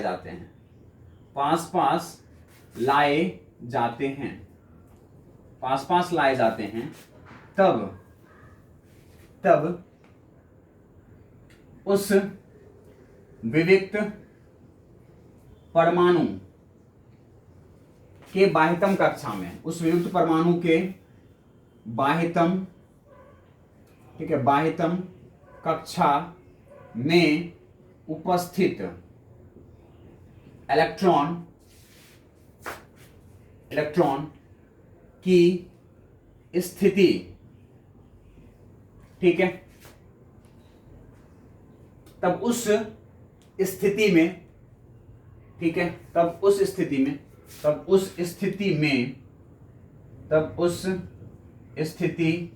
में परमाणु के प्रत्येक परमाणु के, ठीक है ना, पास पास ले आए, तब प्रत्येक परमाणु के बाह्यतम कक्षा में उपस्थित इलेक्ट्रॉन की स्थिति विविक्त परमाणु के बाह्यतम कक्षा में उपस्थित इलेक्ट्रॉन की तुलना में भिन्न होता है। उसकी स्थिति क्या होती है? भिन्न हो जाती है। समझ आई क्या बात? विविक्त परमाणु, भाई कोई एक अकेला परमाणु था, कोई अकेला सोडियम परमाणु था, ठीक है, उसके बाह्यतम कक्षा में इलेक्ट्रॉन, बच्चों आपको पता है बाह्यतम कक्षा के इलेक्ट्रॉन संयोजकता इलेक्ट्रॉन होते हैं, ठीक है, वही विद्युत चलन में भाग लेते हैं। तो उसके अंदर जितने भी आपके सारे जो है ना इलेक्ट्रॉन्स हैं वो बद्ध इलेक्ट्रॉन्स होंगे, बंधे हुए होंगे। तो इसीलिए मैं इसके अंदर वाले, ठीक है, पूरी भागों को मैं क्या कर देता हूं? पेंट कर देता हूं। क्यों? क्योंकि वो और किसी चीज में भाग लेंगे नहीं, है ना, मैं इसको पेंट कर देता हूं। समझ में आई क्या बात? बिल्कुल, मैं इसको क्या कर देता हूं बच्चों? इसको बिल्कुल पेंट कर देता हूं, ठीक है, समझ आई क्या बात? बिल्कुल, ओके। ये कोई एक विविक्त परमाणु है। कौन सा परमाणु है? ये बच्चों आपका विविक्त परमाणु है, ठीक है, यस, विविक्त परमाणु है, ठीक है, उसके बाह्यतम कक्षा इलेक्ट्रॉन। तो उसकी स्थिति कुछ अलग होगी। किसकी तुलना में? जब दो परमाणु को पास ले आए, ठीक है, जब दो परमाणु को आपने क्या किया बच्चों? पास ले आए, ठीक है, उसकी तुलना में इसकी स्थिति कुछ भिन्न होगी, ठीक है, ये हुआ और ये हुआ, ठीक है, इसमें एक इलेक्ट्रॉन्स, इसमें एक इलेक्ट्रॉन्स, ठीक है, बाह्य संयोजकता इलेक्ट्रॉन्स को छोड़ करके जो जितने सारे इलेक्ट्रॉन्स है वो क्या है? आपका बद्ध इलेक्ट्रॉन्स है, ठीक है, बंधे हुए इलेक्ट्रॉन्स, वो फ्री नहीं है चालन करने के लिए, विद्युत का चलन करने के लिए। तो मैंने इसको एकदम बिल्कुल बंद कर दिया, ठीक है, बंधे हुए हैं, वो आपस में बंधे हुए हैं, ठीक है, अपने किसी एक निश्चित शर्त से, निश्चित बल से क्या हुए हैं? वो बंधे हुए हैं, ठीक है, ये बिल्कुल बंधे हुए हैं भाई, ये ठीक है, ये सारे इलेक्ट्रॉन्स क्या हैं? आपस में बंधे हुए हैं। समझिए बातों को, ठीक है, यह क्या है? आपस में बंधे हुए हैं। लेकिन इस दो परमाणु को मैंने पास पास ले आया, ठीक है, ये क्या है आपके पास? दो विविक्त परमाणु, ठीक है, विविक्त परमाणु। तो जैसे दो विविक्त परमाणु को पास में लेके आएंगे तो वो किसका निर्माण कर देगा बच्चों? ठीक है, ठोस अवस्था का निर्माण कर देगा, ठीक है, ठोस पदार्थ का निर्माण कर देगा। ये एक अणु बन जाएंगे, है ना, ये दो को पास ले आए तो आप अणु का निर्माण कर देगा, परमाणु से अणु बन जाएंगे। बोले कोई दिक्कत? बच्चों एक अकेला था तो इसके बाह्यतम कक्षा में जो उपस्थित इलेक्ट्रॉन थी उसकी स्थिति कुछ और होगी, और जब आप दो विविक्त परमाणु को पास ले आएंगे तो उसके इलेक्ट्रॉन की स्थिति परिवर्तित हो जाएगी, कुछ अलग हो जाएगा। समझ आए क्या बात? नहीं होगी। क्यों इससे अलग होगी? क्योंकि भाई पहले इस इलेक्ट्रॉन पर जो बल था वो केवल इसके खुद के नाभिक के कारण लग रहा था। कौन सा बल लग रहा होगा? विद्युतीय कूलाम्ब बल लग रहा होगा। भाई इसके ऊपर में एक बल लगेगा जिसका क्या नाम है? भाई विद्युतीय कूलाम्ब बल। बोलिए हाँ है ना। लेकिन बच्चों जब आप दो विविक्त परमाणुओं को ले आएंगे तो इसके खुद के नाभिक के कारण तो बल लग ही रहा है, इसके नाभिक भी बल लगाएंगे इसके ऊपर में, ये इलेक्ट्रॉन्स भी एक कूलाम्ब बल लगाएगा। मतलब देखो ढेर सारे बल लगने लगे इसके ऊपर में। मतलब ये जो है यह ढेर सारे, ठीक है, विद्युतीय कूलाम बल लगने लगे एक इलेक्ट्रॉन्स पर, विद्युतीय कूलाम बल की स्थिति, ठीक है, या फिर इस महत्तम कक्षा के इलेक्ट्रॉन की स्थिति ही बदल जाएगी, बेचारा, ठीक है, कूलाम बलों का मारा हो जाएगा ये, है ना, 3 बल लगने लगे।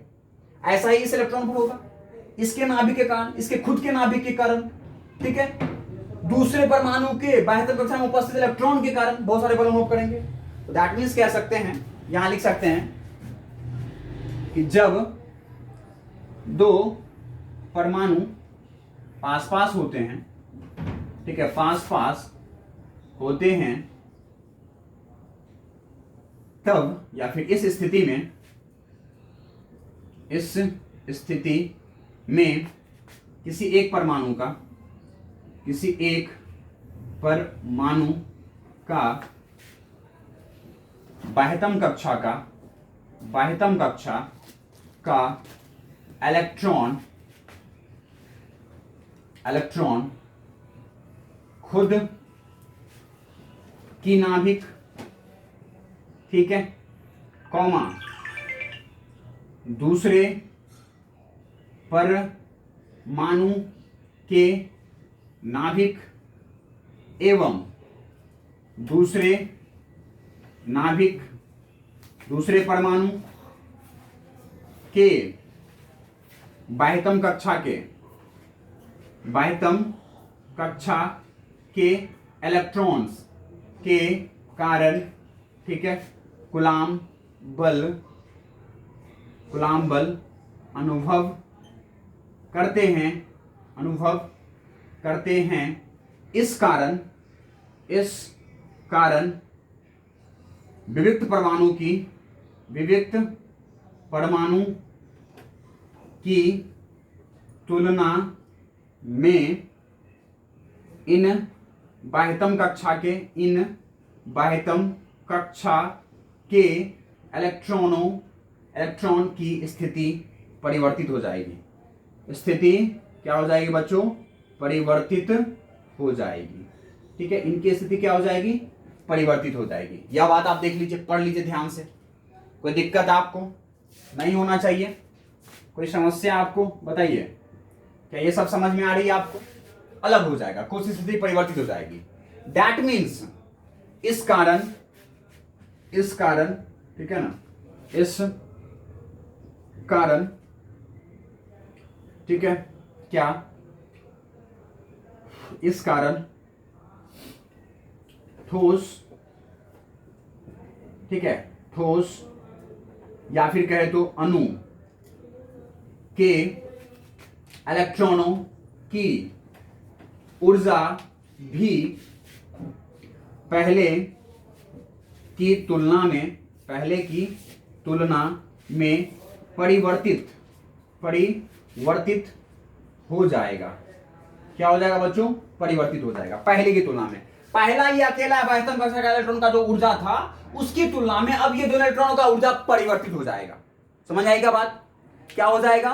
परिवर्तित हो जाएगा। पहले जैसा तो ऊर्जा नहीं रहेगा इस इलेक्ट्रॉन का, परिवर्तित हो जाएगा। इन तीन बलों के अनुभव से, तीन बलों को अनुभव करने से इसके कक्षा का, इसके जो इलेक्ट्रॉन है वो पहले की तुलना में उसका ऊर्जा कुछ भिन्न हो जाएगा। इस इलेक्ट्रॉन जो पहले था उसकी तुलना में ऊर्जा भिन्न हो जाएगा। ठीक है, मतलब दोनों इलेक्ट्रॉनों की ऊर्जा अलग अलग हो जाएगी, सेम नहीं रहेगा, अलग अलग हो जाएगी। क्यों भाई? ये नाभिक इतना दूर से बल लगा रहा है इसके ऊपर में, ये 5 से लगा रहा है, ये इतना दूर से लगा रहा है, ये केवल इतने दूर से लग रहा है। तो मतलब ये दोनों की आपस में समान नहीं रहेगी। ये दोनों इलेक्ट्रॉनों की, भाई प्रत्येक इलेक्ट्रॉन की एक अलग अलग ऊर्जा होती है, तो ये दोनों इलेक्ट्रॉनों की ऊर्जा परिवर्तित हो जाएगी, भिन्न हो जाएगा, पहले जैसा नहीं रहेगा। ये इलेक्ट्रॉन की ऊर्जा 2 स्तरों में विभक्त हो जाएगी। समझ आई क्या बात? 2 स्तरों में विभक्त हो जाएगी। आई क्या समझ में? पक्का? हाँ हाँ भाई हाँ, पकड़ लिए तुम, पकड़ लिए,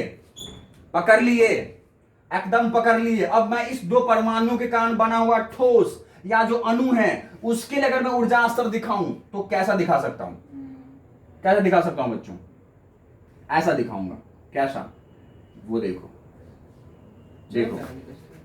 भाई 1s मान लो इसके पहले कक्षा के, ठीक है, फिर ये हो जाएगा 1s सेकेंड वाले का, ठीक है।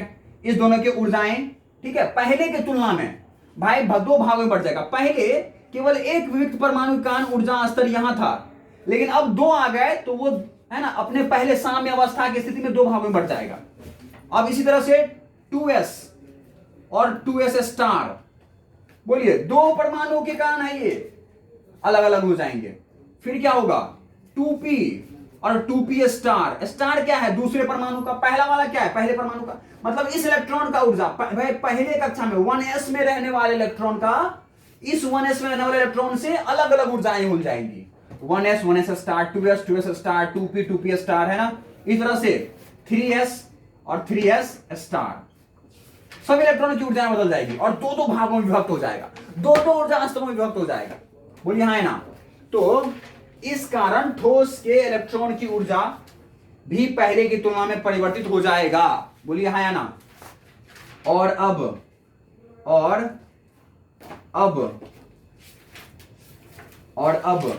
ठीक है, और अब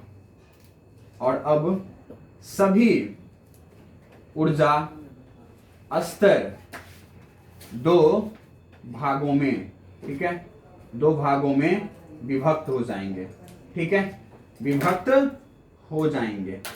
बोलिए हाँ या ना। अगर आपने तीन परमाणुओं को लाके ठोस बनाया, अणु बनाया, तो क्या होगा, तीन भागों में। चार लाया तो चार स्तरों में हो जाएगा, और अगर n परमाणु लाया तो n स्तरों में। बोलो हाँ या ना। ये बात समझ में आई क्या बात भाई। ये क्या है, इलेक्ट्रॉनों का ऊर्जा स्तर, इलेक्ट्रॉनों का ऊर्जा स्तर। बोलो हाँ या ना। ई है ये। बोलो कोई दिक्कत, समझ में आ गई क्या ये बात। चलो देख लो, अच्छे ध्यान से देख लो और इसका स्क्रीनशॉट ले लो। क्या ये बात समझने में आपको कोई तकलीफ, क्या मैं मिटा सकता हूं इसको, क्या समझ में आ गया बच्चों, आ गया भाई। दो परमाणु को मिलाया है तो अब सभी ऊर्जा स्तर दो भागों में क्या हो जाएंगे, विभक्त हो जाएंगे। और ये मैंने आपको ऊर्जा स्तर दिखा दिया। बोले कोई दिक्कत, मिटा दिए जाएं। चलिए आ जाओ भाई, आ जाओ, आगे बढ़ो।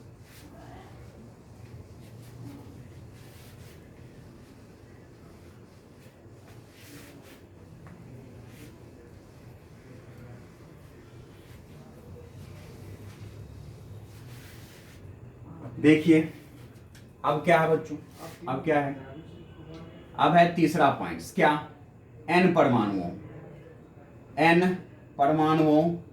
के कारण क्रिस्टल का स्थिति। अब मान लीजिए बच्चों n परमाणु से मिलकर के क्रिस्टल का निर्माण हो गया, तो उसके ऊर्जा स्तर क्या होंगे, फिर ऊर्जा स्तर क्या हो जाएगा। इस स्थिति में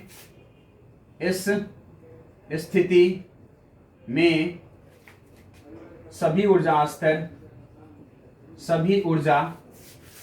स्तर, ठीक है, n भागों में विभक्त, ठीक है, विभक्त हो जाता है, ठीक है।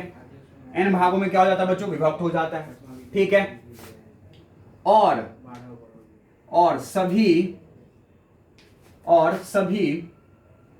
ठीक है, सभी कक्षा के n ऊर्जा स्तर, सभी n कक्षा के n, है ना, सभी कक्षा के n ऊर्जा स्तर। अब कितने ऊर्जा स्तर बन चुके बच्चों, n, है ना। ये बात मैंने आपको समझा दिया है सफलतापूर्वक, है ना। तो कक्षा के n ऊर्जा स्तर, ठीक है, सतत, ठीक है, ऊर्जा अंतराल में, ठीक है, बटे होते हैं, ठीक है बच्चों। सबसे पहले कितना स्तर हो गया, n ऊर्जा स्तर, और सभी कक्षा के जो n ऊर्जा स्तर, सभी कक्षाओं का n स्तर बन जाएगा, n ऊर्जा स्तर बन जाएगा। बोलिए हाँ है ना। तो कक्षा के n ऊर्जा स्तर सतत ऊर्जा अंतराल में बटे होते हैं, ठीक है, ओके भाई। कितने हैं ऊर्जा अंतराल में बटे होते हैं, सतत ऊर्जा अंतराल में बटे होते हैं, सतत ऊर्जा, ठीक है, ऊर्जा का एक सतत ऊर्जा अंतराल स्तर में बटे होते हैं, ठीक है। सभी कक्षा के n ऊर्जा स्तर सतत ऊर्जा अंतराल स्तर, ठीक है, सतत ऊर्जा का अंतराल स्तर में बटे होते हैं। इसके कहने का मतलब क्या है, ये देखिए बच्चों, क्या ये है किसका, इलेक्ट्रॉनों का ऊर्जा, किसका ऊर्जा, इलेक्ट्रॉनों का ऊर्जा, ठीक है भाई। 1s कितने भागों में बढ़ जाएंगे, बड़ा छोटा सा ऊर्जा अंतराल होगा, सतत होगा बच्चों, है ना, देख लो क्या होगा, सतत होगा, दूसरा, तीसरा, चौथा, पांचवा, छठा, सातवां, आठवां, है ना, इस तरह से n होंगे। किसमें, किसमें होगा, ये 1s में होगा। इस तरह से भाई, इसी तरह से किसका होगा, 2s वाले का होगा, 1 2 3 4 5, इस तरह से n होंगे, बोलिए हाँ है ना। लेकिन ये क्या होगा, सतत होगा। सतत परिवर्तन होगा भाई, बड़ा अल्प सा अंतराल होगा ऊर्जा स्तरों में, यहां, ठीक है, सभी ऊर्जा स्तरों में, ठीक है, यहां कक्षा के सभी ऊर्जा स्तरों में, ठीक है, यहां किसी कक्षा के, ठीक है, किसी भी कक्षा ले लो, कोई भी कक्षा ले लो, किसी कक्षा के ऊर्जा स्तरों में अल्प, है ना, अल्प अल्प अल्प परिवर्तन होता है। कितना का परिवर्तन होता है, अल्प परिवर्तन होता है, बड़ा सा छोटा सा माइनर सा डिफरेंस होता है बच्चों। तो ये बल बिल्कुल है जस्ट इसके ऊपर ना लगाओ उस तरह का, भाई तुम्हारे पास रुपया है 1 लाख और दूसरे वाले बगल वाले के पास है 1,03,000 रुपया, तुम्हारे जस्ट ऊपर आएगा ना उसका पद, आएगा नहीं आएगा, बिल्कुल ऐसा यहां है। 1s में रहने वाले जो n ऊर्जा स्तर बन चुके हैं वो बिल्कुल सतत परिवर्तन है, लगातार, है ना, बड़ा ही अल्प सा परिवर्तन है। तो ये सारे ऊर्जा स्तर इस तरह से दिखेंगे, 2s इस तरह से दिखेंगे, बोलिए हाँ है ना भाई। 3s हमको इस तरह से दिखेगा, इस तरह से दिखेगा, बोलिए हाँ है ना, होगा इस तरह से होगा। ये हमारे पास क्या होगा, सॉरी 2p होगा, बोलिए हाँ है ना, होगा। अगर हम लोग सोडियम परमाणुओं का क्रिस्टल जालक लेते हैं तो इसके पास बाह्यतम कक्षा कौन सा होगा, और जो 3s होगा, ये कौन सा वाला हो गया, 3s वाला हो गया, बोलिए हाँ है ना, बिल्कुल। तो बच्चों मैं यहां बहुत ही अच्छी बातें लिखने जा रहा हूं, क्या क्या कि किसी भी कक्षा के, ठीक है, सतत परिवर्तित ऊर्जा स्तरों से मिलकर ऊर्जा बैंड का निर्माण होता है। किसका निर्माण होता है, ऊर्जा बैंड का निर्माण होता है, ठीक है बच्चों, देख लीजिए, किसी भी कक्षा का ले लें, किसी भी कक्षा का ले लीजिए आप, ठीक है बच्चों। ये सतत ऊर्जा स्तर जो है उससे मिलकर के किसका निर्माण होता है, यहां पर एक ऊर्जा बैंड का, मतलब ये क्या हो गया, एक ऊर्जा बैंड, 1s का ऊर्जा बैंड, ठीक है, ये किसका ऊर्जा बैंड, 2s का ऊर्जा बैंड, ठीक है। एक बैंड, बैंड का मतलब होता है बच्चों पट्टी, ये पट्टी की तरह दिख रहा है, देखिए एक पट्टी की तरह दिख रहा है ना, ये एक 2p क्या हो गया, एक ऊर्जा बैंड, ठीक है बच्चों। ये 3s क्या हो गया, ऊर्जा बैंड, बोलिए हाँ या ना। और बच्चों अगर मैं यहां पर, ठीक है, सोडियम क्रिस्टल ले लूं, कौन सा क्रिस्टल ले लूं, Na क्रिस्टल ले लूं, ठीक है, तो इसके बाह्यतम कक्षा क्या हो जाएंगे, 3s होगा। और बच्चों ये 3s कौन सा ऊर्जा बैंड हो जाएगा, इसका संयोजकता ऊर्जा बैंड हो जाएगा, बोलिए हाँ है ना, होगा बिल्कुल। तो ठीक है, मिलकर ऊर्जा बैंड का निर्माण होता है, ठीक है बिल्कुल। अब आ जाइए, क्या संयोजकता, कौन सा, संयोजकता कक्षा के इलेक्ट्रॉन, संयोजकता कक्षा के इलेक्ट्रॉन, संयोजकता कक्षा के इलेक्ट्रॉनों के ऊर्जा स्तरों से मिलकर, ठीक है, संयोजकता बैंड का निर्माण होता है। किसका निर्माण होता है बच्चों, संयोजकता ऊर्जा बैंड का निर्माण होता है, संयोजकता ऊर्जा बैंड का निर्माण होता है, निर्माण होता है, बोले कोई दिक्कत।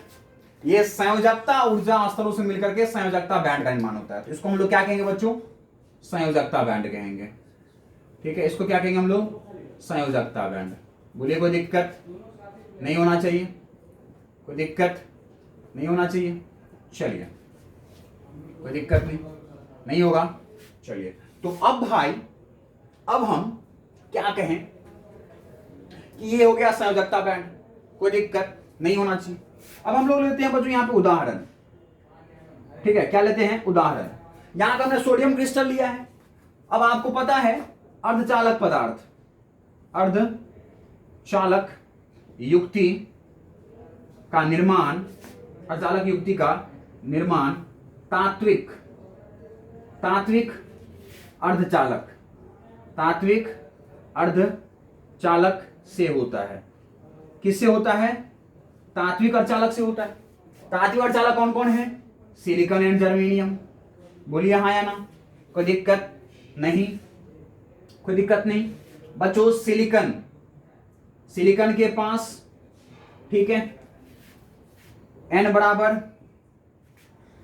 तीसरा कक्षा होता है, n बराबर 3 कक्षा होता है, ठीक है। सिलिकॉन के पास संयोजकता कक्षा n बराबर 3 होता है। बोलिए हाँ या ना, कोई दिक्कत। एवं जर्मेनियम के पास संयोजकता कक्षा,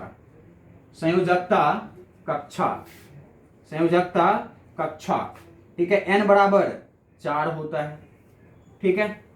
संयोजकता कक्षा सिलिकॉन का कितना होता है बच्चों? 3 और जर्मेनियम का 4, ठीक है। अगर मैं सिलिकॉन की, ठीक है, इलेक्ट्रॉनिक कॉन्फ़िगरेशन करूं तो इसका परमाणु क्रमांक 14 होता है, हो जाएगा 1s2 2s2, ठीक है, 2p6, तो 8 तो 10 हो गए, तो क्या हो जाएगा बच्चों? 3s2 और 3p2।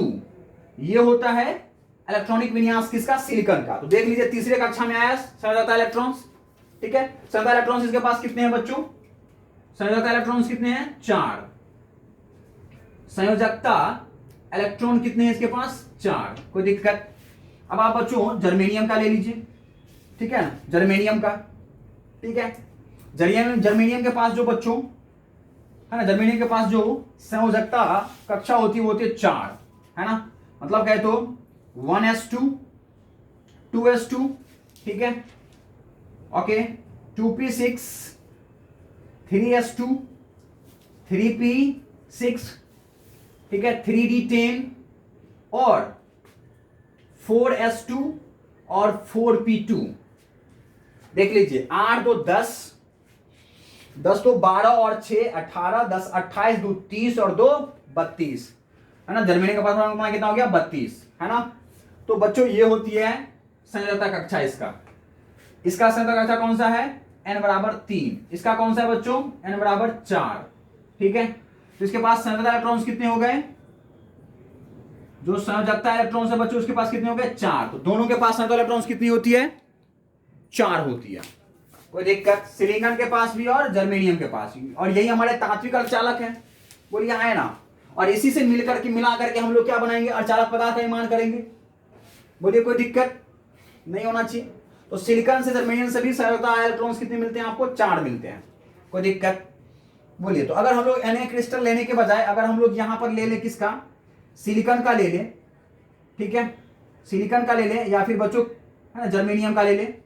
अगर हम लोग ये क्रिस्टल का निर्माण करें, बोलिए, तो संयोजकता बैंड जो होगा वो कौन सा होगा इसका? है ना, चौथा या फिर तीसरा। सिलिकॉन के लिए तीसरा और जर्मेनियम के लिए चौथा। बोलिए हाँ है ना। चलिए क्या इतना बात समझ में आया हो तो मुझे बताएं, और मैं इसको इरेज कर रहा हूं, ठीक है। स्क्रीनशॉट ले लीजिए, अगर आपको पढ़ना है तो पढ़ लीजिएगा। चलिए बच्चों बहुत ही प्यारा सा वीडियो हमने बनाया है, ठीक है, आपके लिए। अच्छा लगे तो आप मुझे बताइएगा। आप सभी से अनुरोध है, आप सभी बच्चों से अनुरोध है जो भी हमारा ये वीडियोस देख रहे हैं, प्लीज एंड प्लीज अच्छा लगे तो आप मुझे जरूर बताइएगा, ठीक है। मैं बिल्कुल नहीं कह रहा हूं लाइक करें, सब्सक्राइब करें एंड शेयर करें, मैं बिल्कुल भी नहीं कह रहा हूं। लाइक सब्सक्राइब और शेयर खुद भी हो जाएगा, खुद ब खुद हो जाएगा अगर आपको अच्छा लगेगा तो, है ना।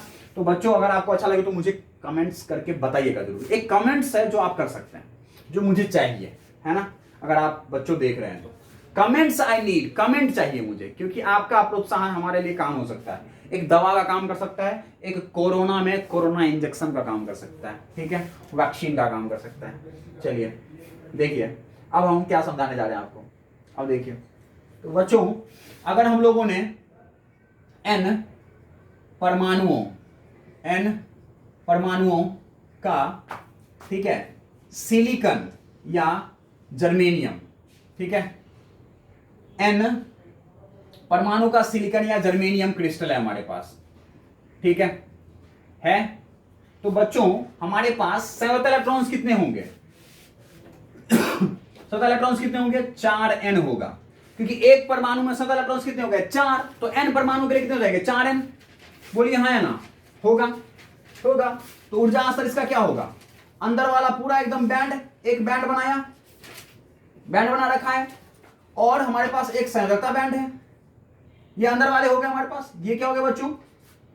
ये हो गए हमारे पास, ठीक है, आंतरिक, ये आंतरिक कक्षा हो गया जिसमें इलेक्ट्रॉन्स बद्ध हैं। ये हमारे पास एक बैंड बन रहा है, बोलिए हाँ ना, जिसमें कितने इलेक्ट्रॉन्स हैं? 4n इलेक्ट्रॉन्स हैं, ठीक है। और ये इलेक्ट्रॉन्स क्या है बच्चों? संयोजकता इलेक्ट्रॉन्स, ठीक है, संयोजकता इलेक्ट्रॉन्स है। कोई दिक्कत? किसके लिए बच्चों? n परमाणु का सिलिकॉन या जर्मेनियम क्रिस्टल ले। तो ये मैंने बैंड किसके लिए दिखाया है? ये सिलिकॉन एवं जर्मेनियम क्रिस्टल दिखाया है मैंने, बोलिए हाँ या ना। ये क्या है बच्चों? इलेक्ट्रॉनों का ऊर्जा स्तर, इलेक्ट्रॉनों का ऊर्जा स्तर, ठीक है। कोई दिक्कत? ये क्या आपके पास? संयोजकता बैंड। बैंड किसको कहते हैं ये बात मैंने आपको बता रखा है। तो ये क्या बच्चों? संयोजकता बैंड है, ठीक है। अब जल्दी से मुझे बताएं कि किसी भी क्रिस्टल में,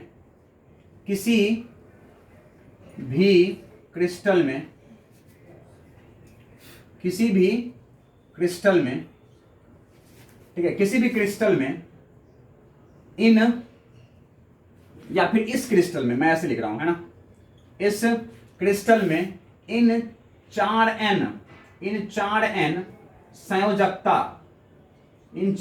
संयोजकता इलेक्ट्रॉन को, ठीक है, रहने के लिए, ठीक है, क्या 8 ऊर्जा स्तर, है ना, उपलब्ध होंगे। 8 ऊर्जा स्तर, 8n ऊर्जा स्तर उपलब्ध, ठीक है, उपलब्ध होंगे। बच्चों कोई भी एक परमाणु है, चाहे सिलिकॉन या जर्मेनियम का, किसी का भी, तो उसके बाह्यतम कक्षा के इलेक्ट्रॉन को रहने के लिए कितने स्तर बनेंगे? 8 स्तर, क्योंकि बाह्यतम कक्षा में कितने इलेक्ट्रॉन होते हैं? 8। तो अलग अलग इलेक्ट्रॉन अलग अलग ऊर्जा स्तर का निर्माण करेगा, तो कितने ऊर्जा स्तर हो गए? 8 ऊर्जा स्तर। किसमें? संयोजकता ऊर्जा स्तर में, बोलिए हाँ है ना। भाई संयोजकता कक्षा में मैक्सिमम कितना इलेक्ट्रॉन्स रह सकता है? 8 इलेक्ट्रॉन्स रह सकता है। तो कितना? 8 इलेक्ट्रॉन्स का अलग अलग एक ऊर्जा स्तर होगा, तो 8 ऊर्जा स्तर हो गए। तो भाई अगर n परमाणु से मिलकर बना हुआ है तो कितने संयुक्त इलेक्ट्रॉन्स है इसके पास? 4n। उसको रहने के लिए कितना संयोजक, भाई कितना ऊर्जा स्तर उपलब्ध है? अधिकतम ऊर्जा स्तर कितने है उसके पास?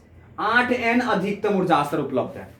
8n, ठीक है, अधिकतम, 8n अधिकतम, ठीक है, ऊर्जा स्तर उपलब्ध होंगे। होगा या नहीं होगा? पक्का। चलिए अब इसके आगे आ जाइए बच्चों। क्रिस्टल में, ठीक है, परमाणुओं,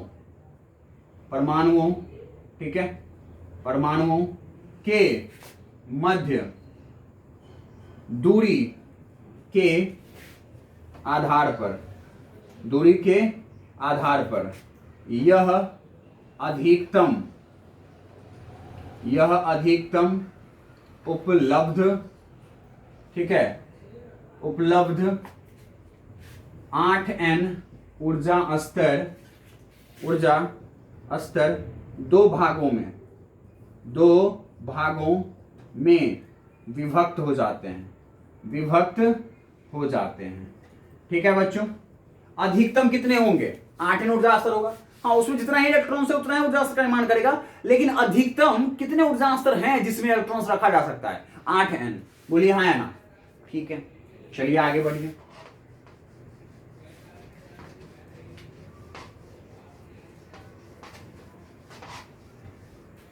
तो दैट मीन्स यहां पर जो संयोजकता है वो कितने स्तरों में भाग बढ़ जाएगा भाई, 2 स्तरों में, 2 भागों में बढ़ जाएगा। एक संयोजकता बैंड कितना, अधिकतम कितना है, 8n। तो दैट मीन्स यह 8n अधिकतम ऊर्जा स्तर, अधिकतम ऊर्जा स्तर 4n के आधे आधे संख्या में, आधे आधे संख्या में 2 भागों में बढ़ जाता है, 2 भागों में क्या हो जाता है, बट जाता है। ठीक है, कोई दिक्कत। तो ये संयोजकता कक्षा जो है आपका संयोजकता बैंड जो है वो 2 भागों में बढ़ गया, 4n इधर और 4n इधर। ठीक है, 4n का ऊर्जा स्तर इधर। ठीक है बच्चों, जो कि कहां है, इस संयोजकता बैंड के ऊपर। ठीक है, यह 8n अधिकतम ऊर्जा स्तर 4n के आधे आधे संख्या में 2 भागों में बढ़ जाता है। ठीक है, ओके। निम्न 4n ऊर्जा स्तर से मिलकर बने, ठीक है, बने बैंड को संयोजकता बैंड, ठीक है, संयोजकता बैंड एवं ठीक है उच्च 4n, भाई इनके बीच में भी बहुत बढ़ जाएगा बच्चों। दैट मींस इसके बीच में कुछ अंतराल हो जाएंगे, कुछ गैप हो जाएगा, कुछ अंतराल हो जाएगा, कुछ ऊर्जाओं का अंतराल हो जाएगा। इनके बीच में क्या है भाई, ऊर्जा का अंतराल है। इनके बीच में क्या है, ऊर्जा का अंतराल है ना। तो निम्न 4n ऊर्जा स्तर से मिलकर बने बैंड को संयोजकता बैंड एवं उच्च 4n ऊर्जा स्तरों से मिलकर, ऊर्जा स्तरों से मिलकर बने बैंड को चालन बैंड कहते हैं। क्या कहते हैं, चालन बैंड कहते हैं। तो यह बात भी आपको समझ में आ गई। तो यह हो गई आपकी कौन सा बैंड, 4n का चालन बैंड हो गया। कौन सा बैंड हो गया बच्चों, चालन बैंड हो गया। ठीक है, और ये कौन सा बैंड हो गया, संयोजकता बैंड हो गया। कोई दिक्कत नहीं है। और इनके बीच में बच्चों कुछ अंतराल होगी। तो चालन बैंड के निम्नतम ऊर्जा स्तर को बच्चों हम लोग बोलते हैं ईवी, ठीक है, सॉरी ईसी। और बच्चों संयोजकता बैंड के सबसे उच्चतम ऊर्जा स्तर को हम लोग बोलते हैं ईवी। और इन्हीं उच्चतम ऊर्जा स्तर और निम्नतम ऊर्जा स्तर के बीच के अंतराल को हम लोग बोलते हैं बच्चों वर्जित ऊर्जा अंतराल, जिसको ईजी से दिखाते हैं। ठीक है, मैं इसी में ये बात समझा दिया, मैं यहां लिख देता हूं। ये बात आप पहले देख लीजिए। ये बात समझ में आ गई, आगे तो मैं मिटा दूं, आगे तो भाई मैं मिटा दूं, और मैं मिटा दूंगा, पक्का मिटा दूंगा, छोड़ूंगा नहीं, मैं छोड़ूंगा ही नहीं। ठीक है, चलिए मिटा दो इसको। ओके,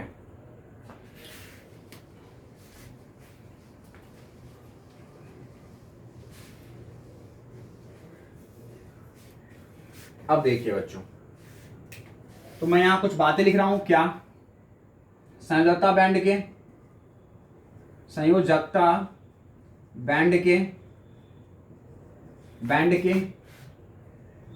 उच्च ऊर्जा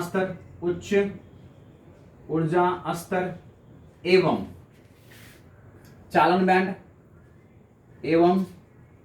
बैंड के निम्न ऊर्जा स्तर के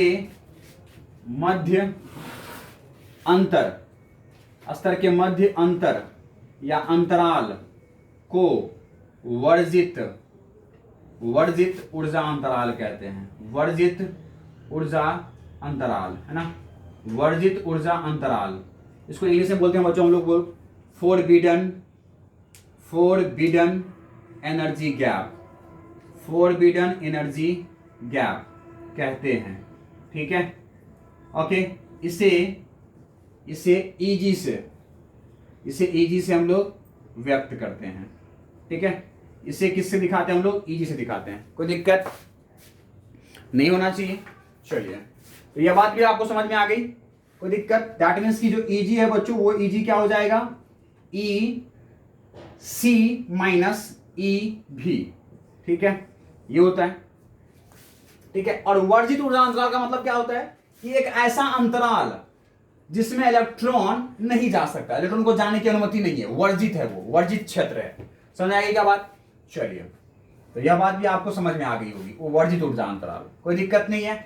चलिए, ये सब समझ में आ गई, सब समझ में आ गई बच्चों? कोई दिक्कत इसके टॉपिक्स में? ये 4n में कैसे बटा, मैंने बता दिया आपको कि कोई अगर क्रिस्टल जालक है तो उसमें उपस्थित परमाणुओं के दूरी के आधार पर ये है ना अधिकतम 8n ऊर्जा स्तर दो भागों में बढ़ जाते हैं, 4n और 4n। ये नीचे वाला संयोजकता बैंड बन जाता है, ऊर्जा स्तरों से मिलकर के संयोजकता बैंड बन जाता है, और ऊपर के 4n ऊर्जा स्तरों से मिलकर के चालन बैंड बन जाता है। बोलिए कोई दिक्कत? चलिए, तो इन सबको मैं मिटा रहा हूं, पर ध्यान से देख लें आप, मैं सबको मिटा रहा हूं, मिटा दूं? चलिए,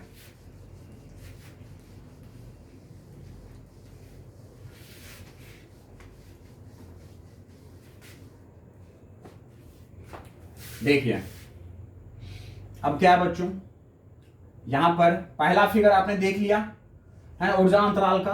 अब मैं आपके बच्चों, ठीक है, क्या प्रक्रम 1, प्रक्रम 2 एवं प्रक्रम 3, ठीक है, इनमें मैं कुछ समझाता हूं, समझिएगा, ठीक है।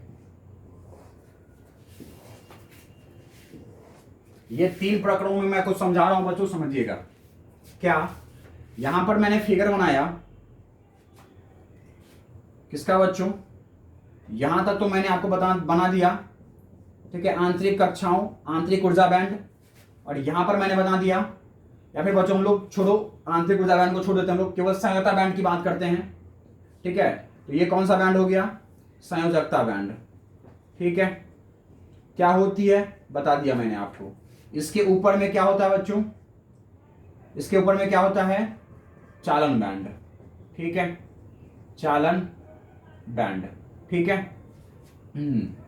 बच्चों मैं इसको जो है वो थोड़ा सा इस प्रकार दिखाता हूं, ठीक है, क्या इस प्रकार, इस प्रकार,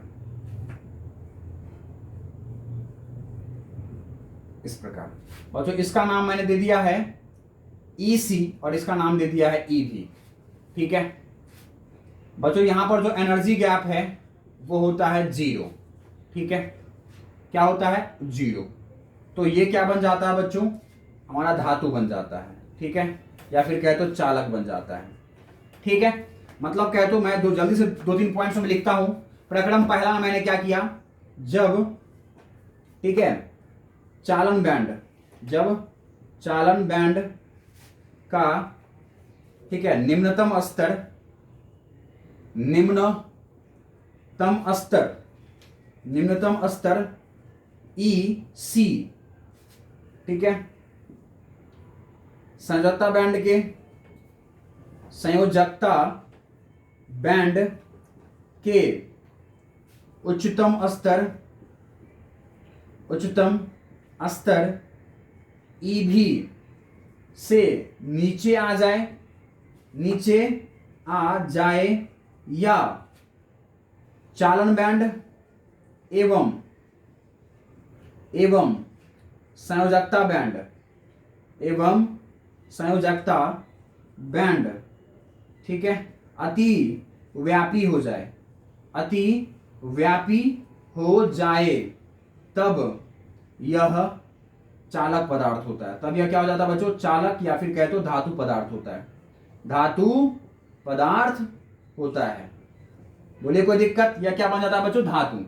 और इसमें ऊर्जा गैप कितना हो जाता है? दूसरा पॉइंट मैं क्या लिख सकता हूं? एनर्जी गैप कितना हो जाता है बच्चों? 0।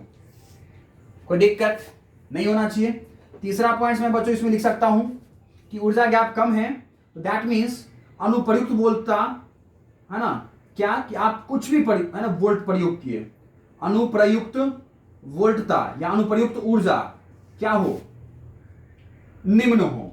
थोड़े से भी अगर इसको अनुप्रयुक्त ऊर्जा मिल जाए तो, है ना, अनुप्रयुक्त ऊर्जा निम्न हो तब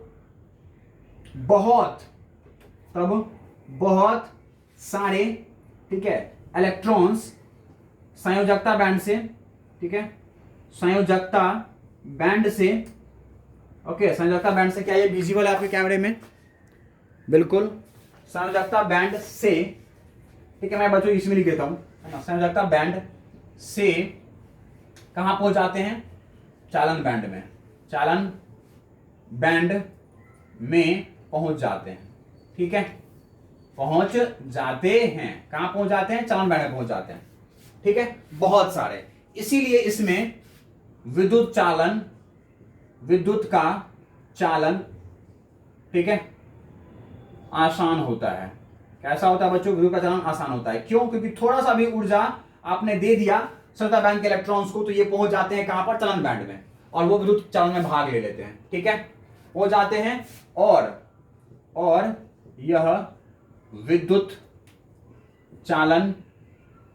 चालन में अधिक संख्या में भाग लेते हैं, अधिक संख्या में भाग लेते हैं। बोलिए हाँ या ना? अधिक संख्या में क्या कर लेते हैं? भाग ले लेते हैं। कोई दिक्कत? और विद्युत का चालन आसान होता है, इसमें कोई दिक्कत नहीं। इसीलिए हम कह सकते हैं कि ऊर्जा गैप कम है बच्चों। समझ आई क्या बात? संयोजकता बैंड देख लो, ये आपके पास कौन सा बैंड? संयोजकता बैंड। और बच्चों ये कौन सा बैंड था आपका? चालन बैंड। तो जो चालन बैंड का जो निम्नतम स्तर है ना, वो आपके संयोजकता बैंड से भी नीचे आ गया। मतलब चालन बैंड और संयोजकता बैंड एक दूसरे के ऊपर में अतिव्यापी हो गए। क्या हो गए? अतिव्यापी हो गए। ये देख लो, अतिव्यापी हो गए, ठीक है ना। इसका मतलब एनर्जी गैप बिल्कुल जीरो हो गया। एनर्जी गैप क्या हो गया? बिल्कुल जीरो हो गया। तो इसीलिए ये किसका, कौन सा पदार्थ हो गया? धातु हो गया आपका। समझ आई क्या बात? पक्का आ गई? आ गई कंफर्म? तो विद्युत का चालन आसान होता है, इसलिए हम कह सकते हैं कि इस पदार्थ का प्रतिरोधकता बहुत कम, एवं चालकता अधिक होता है, क्यों? क्योंकि भाई चालन बैंड और संयोजकता बैंड अतिव्यापी होते हैं। थोड़ा सा भी अगर आपने ऊर्जा दे दिया संयोजकता बैंड के इलेक्ट्रॉन्स को, तो वो चालन बैंड में पहुंच जाते हैं। और चालन बैंड के इलेक्ट्रॉन्स होते ही किसके लिए? विद्युत का चालन करने के लिए, विद्युत में भाग लेने लगते हैं। समझ में आई क्या बात? ये पूरा का पूरा थ्योरी देख लीजिए, आप देख लीजिए और जल्दी से स्क्रीनशॉट ले लीजिए, ताकि मैं इस भाग को मिटा के मैं दूसरा प्रक्रम पूरा करूं। समझ आई ये बात? पक्का? चलिए भाई, चलिए स्क्रीनशॉट ले लीजिए, फटाफट ले लीजिए आप। चलिए मैं मिटा दूं।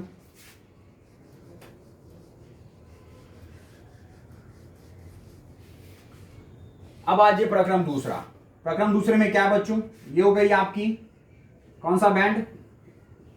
संयोजकता बैंड। ये कौन सी बैंड हो गई आपकी?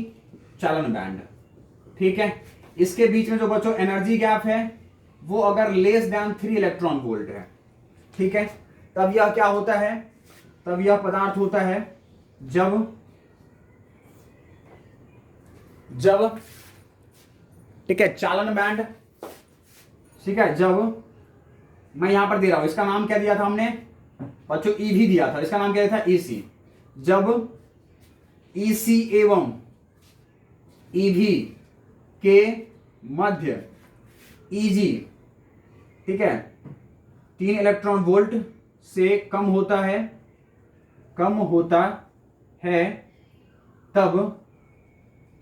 तब यह विद्युत, तब यह अर्धचालक पदार्थ होता है। तब क्या हो जाता है बच्चों? तब यह अर्धचालक पदार्थ होता है। और यहां पर आप किसके आधार पर वर्गीकरण कर रहे हैं? किसके आधार पे? बैंड के आधार पे। ये कौन सा बैंड है? संयोजकता बैंड। यही तो आपने लिखा था। बोलिए हाँ या ना? बिल्कुल। और ये क्या हो गया बच्चों? चालन बैंड। बोलिए हाँ या ना? तो इन्हीं के आधार पे तो आपको वर्गीकरण करना था। बोलिए। तो अर्धचालक पदार्थ होता है, ठीक है। और क्योंकि आप एनर्जी गैप काफी ठीक ठाक है, 3 इलेक्ट्रॉन वोल्ट से कम है, बट ठीक ठाक है। और बच्चों ध्यान रहे, अगर आपने पदार्थ कौन सा लिया है? सिलिकॉन, तो 1.1 इलेक्ट्रॉन वोल्ट होता है ऊर्जा गैप। और अगर आपने जर्मेनियम का बनाया है, अर्धचालक पदार्थ अगर आपने जर्मेनियम का बनाया है तो 0.7 इलेक्ट्रॉन वोल्ट का होता है। ठीक है, समझ में आई क्या बात? Energy gap.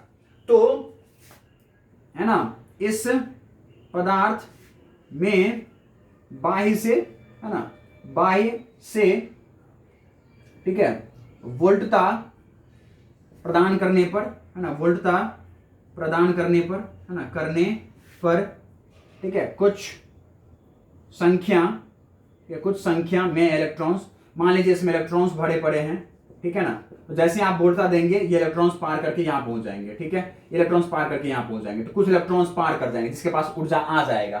ठीक है, तो प्रदान करने पर कुछ संख्या में इलेक्ट्रॉन्स चालन बैंड में पहुंच जाते हैं, चालन बैंड में पहुंच जाते हैं। ठीक है, चालन बैंड में पहुंच जाते हैं और यह चालन बैंड में पहुंच जाते हैं और यह, है ना, और यह विद्युत चालन का निर्माण करते हैं, और यह विद्युत चालन में भाग लेते हैं, और यह विद्युत चालन में भाग लेते हैं। ठीक है बच्चों, समझ आएगा बात? और क्योंकि इसमें एनर्जी गैप होता है इसीलिए हम कहते हैं कि इसकी प्रतिरोधकता जो है वह चालक से ज्यादा होती है और चालकता जो है वो चालक से कम होती है, क्योंकि एनर्जी गैप होता है कुछ इसमें। ठीक है, चलिए प्रकरण 3 में आ जाइए बच्चों। यह क्या है? संयोजकता बैंड। और बच्चों यह क्या है? आपका चलन बैंड। ठीक है, चलन बैंड का न्यूनतम ऊर्जा स्तर ईसी, संयोजकता बैंड का ऊर्जा स्तर ईवी। ये कौन सा बैंड है आपका? संयोजकता। बोलिए है ना, कोई दिक्कत नहीं। ये कौन सा है आपका? चालन बैंड। कोई दिक्कत नहीं बच्चों। इसके बीच में जो गैप होता है वो कितना होता है? Eg greater than 3 electron volt. ठीक है, इसलिए कह सकते हैं, ठीक है, कि इस, ठीक है, क्या कि यहां Ev या फिर Ec एवं Ev के मध्य, ठीक है, ऊर्जा अंतराल 3 इलेक्ट्रॉन वोल्ट से अधिक होता है, अधिक होता है। ठीक है,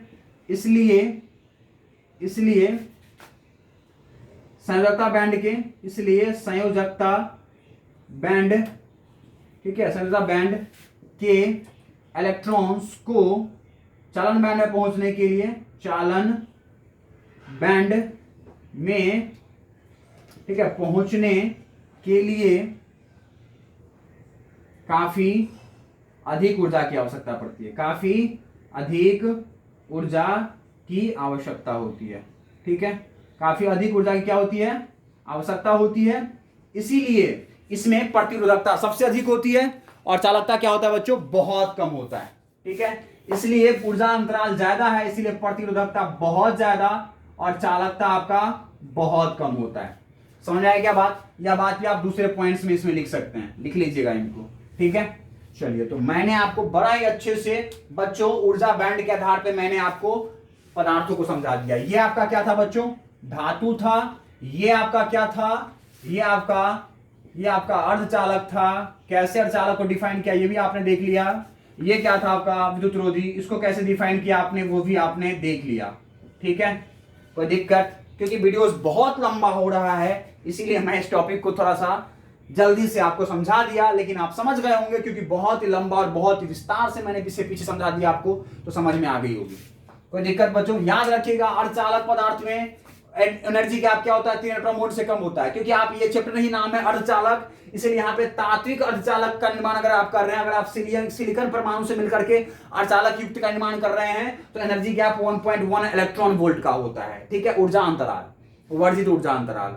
और सिलिकॉन परमाणु से मिलाकर के अगर आप किसी अर्धचालक युक्त का निर्माण कर रहे हैं तो 0.7 इलेक्ट्रॉन वोल्ट का ऊर्जा अंतराल होता है। इसमें ऊर्जा अंतराल बिल्कुल 0 होता है। क्यों? क्योंकि चलन बैंड और समता बैंड अतिव्यापी होते हैं और इसमें चलन बैंड के निम्नतम ऊर्जा स्तर और समता बैंड के उच्चतम ऊर्जा स्तर के बीच का जो अंतराल है वो 3 इलेक्ट्रॉन वोल्ट से बहुत ज्यादा होता है। और इतना ऊर्जा पाना समता बैंड के इलेक्ट्रॉन्स के लिए आसान नहीं होता बच्चों, बहुत ज्यादा अधिक ऊर्जा की आवश्यकता पड़ती है, इसलिए बिल्कुल ना के बराबर। ठीक है ना, तो बच्चों इसमें तीसरा पॉइंट ये लिख सकते हैं कि चलन बैंड इसमें बिल्कुल रिक्त होता है। बच्चों इसमें चलन बैंड क्या होता है? बिल्कुल रिक्त होता है। और समता बैंड क्या होता है? पूर्णतः पूरित होता है। पूर्णतः क्या होता है बच्चों? पूरित होता है। ठीक है, इसमें क्या होती है, इसमें क्या होती है बच्चों, चालन बैंड जो है आपको वो आंशिक रूप से आंशिक पूरित हो सकता है एनर्जी देने के बाद, और सतह बैंड क्या हो सकता है, आंशिक रिक्त हो सकता है। आंशिक का मतलब थोड़ा सा खाली, थोड़ा सा खाली होगा, बोलिए हाँ या ना, कोई दिक्कत नहीं। इसमें क्या होगा बच्चों, इसमें भी यही होगा, आंशिक रूप से होगा, जैसे जितना ऊर्जा मिलेगा उतना खाली हो जाएगा ये, तो ये आंशिक रिक्त होगा। और ये चालन बैंड क्या होगा आपका, आंशिक पूरित होगा, आंशिक पूरित होगा। समझ गए ना बात। तो यह बात भी आप अपने लाइनों में लिख सकते हैं इसको, कि इस प्रकार के, ठीक है ना, स्थिति में, है ना, चालन बैंड आंशिक रूप से पूरित होता है, सतह बैंड आंशिक रिक्त होता है। इसमें आंशिक, ये बिल्कुल बच्चों देखिए 0 केल्विन पर, 0 केल्विन के तापमान पर ये भी चालन बैंड में क्या होता है, रिक्त होता है, पूर्ण रिक्त होता है, रिक्त होता है 0 केल्विन के तापमान पर। समझ गए ना। हाँ, तापमान अगर आपने बढ़ा दिया तब ये थोड़ा सा इलेक्ट्रॉन पहुंच जाता है, और ये तो किसी भी तापमान पे ले लीजिए, अगर आपने तापमान बढ़ा दिया, ऊर्जा दे भी दिया, फिर भी चालन बैंड पूरी तरह से रिक्त होता है और आपका सतह बैंड पूर्णतः पूरित होता है। समझ आएगी क्या बात बच्चों। समय के अभाव के कारण मैंने इस टॉपिक को, क्योंकि वीडियोस आपका बहुत लंबा बढ़ रहा है, इसलिए मैंने इस टॉपिक को बड़ा ही अच्छे से, बट फिर भी बड़ा जल्दी से मैंने समझाने की कोशिश की है। ठीक है, समझ में आई होगी, पूरी की पूरी समझ में आई होगी। Thank you very much. Second topic खत्म होता है, थर्ड टॉपिक और नेक्स्ट टॉपिक और चालक का मैं बहुत जल्दी लेके आ रहा हूं आपके लिए। Thank you, bye bye, good night, thank you.